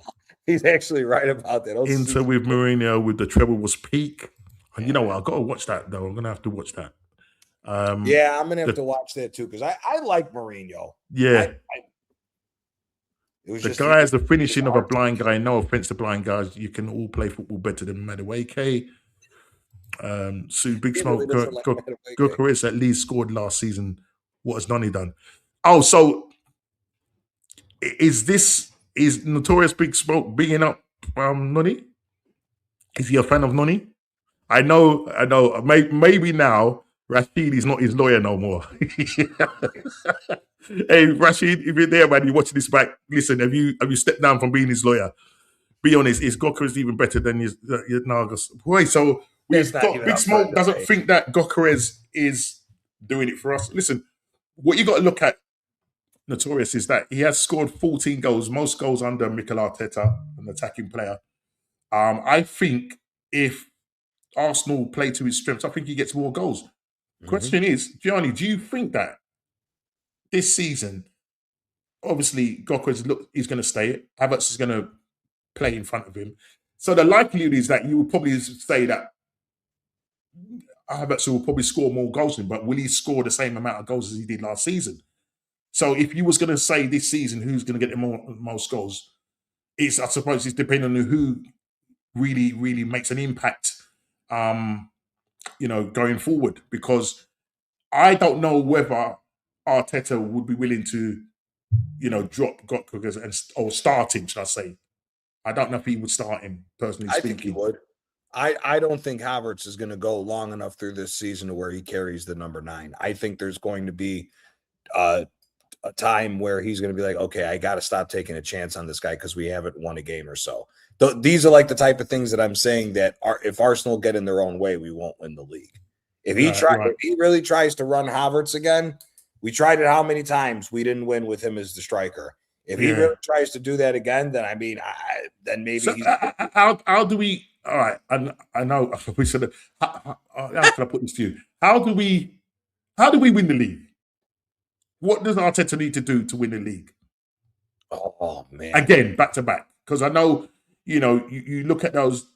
If it weren't for Man City, those last 5 games where they were not terrible, but they threw it away, and that was obviously why we was able to do what we needed to do and get over the line eventually. But we kind of scraped over the line. It wasn't like, we won it hands down. You know what I'm saying? So obviously we said it at the start of the conversation, at the start of the stream, who would you say is the favourites? You said Arsenal is the favourites. I think Big D said clear favourites. I think Ed said clear favourites. And I think you just said we're favourites because of where we are. And in terms of we're the more settled side, and then when you look at all the other teams, maybe the team that will probably give us problems would probably be, I think did you say Alonso? I said City initially, and City. I don't know just yet about Chelsea. Everybody else, I'm here. I'll be controversial on this. I think Spurs and Villa are in a dogfight of who finishes 6th. Right. I'm not a believer in Spurs. Oh, wow. Okay. They have no goal scorers. Yeah. They're talking about all these moves. Marmoush has been okay. Marmoush was good for half a season. He hasn't done anything for City. Yeah. Savio, if he's going to get put on the right-hand side and play inverted, he's not going to do anything. He's better as being an old school left-footed left winger and just swinging crosses in. But he has nobody to. I've seen so many people say, oh, Spurs are finishing 4th. You really think Dominic Solanke or the Pigeon is going to lead this team into 4th? I don't know where people are getting at with this. Tonali's only at Spurs because of gambling, because he needed more money to gamble. Fernandez is a back-to-back relegation midfielder that they spent $85 million on, and the defensive choices. Andy Robertson's been over the hump for 2 years. He just happened to get one more Premier League title out of it when he was with Liverpool. I don't see what everybody's saying about Spurs. I really don't. Kulusevski's MIA. We haven't seen him in God knows how long. Yeah, and even Madison, I think I'm sure they said that he's still not ready, which is crazy. James Madison, you ain't going to get but 2 months out of, if that. Yeah. And he's their best player by a country mile. Yeah. Is Kudus all of a sudden going to start scoring 15 goals a season? I don't see it. Yeah. So it's like, I think I would not be surprised if Unai Emery walked away from Aston Villa at the end of the season.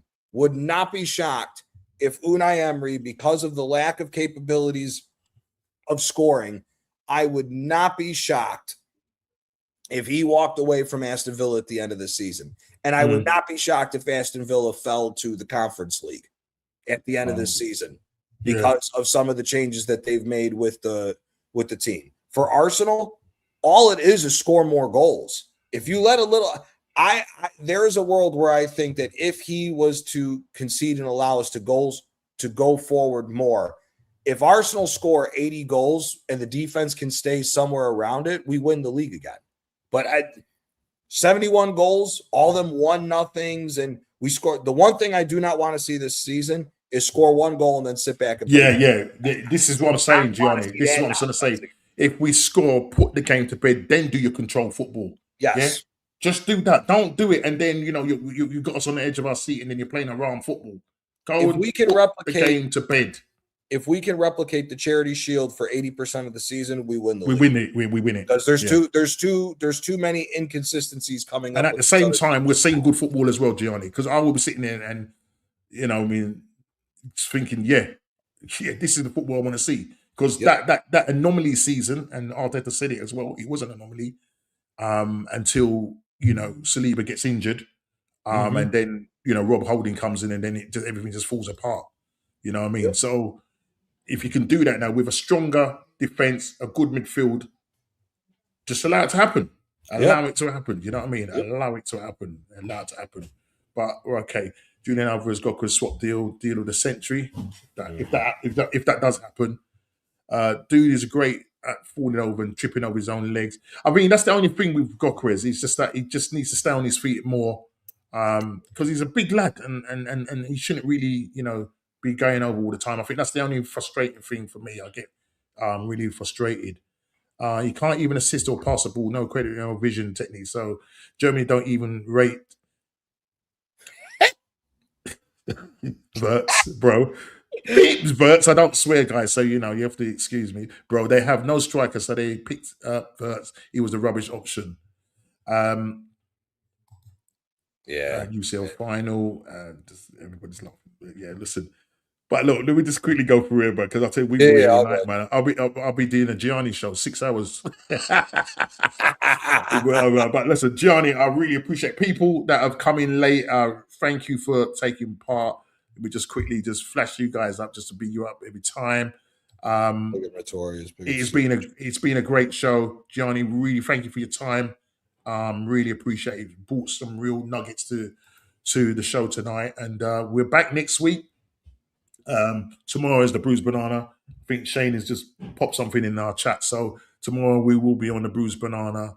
We're starting at 8:30, so I'm sure we're going to have a lot to talk about. But people, it's been absolutely fantastic. Have a great evening. Go and enjoy yourselves. And we'll see you next week. Come and check us out again. And listen, sub to the channel on the road to 2K. Listen, during our journey, you lose some, you win some. But it is what it is. I'll try and keep my negativity away from Arteta, but it's very difficult. But people, listen, it's been great. Take care, and I'll see you next week. Take care. God bless.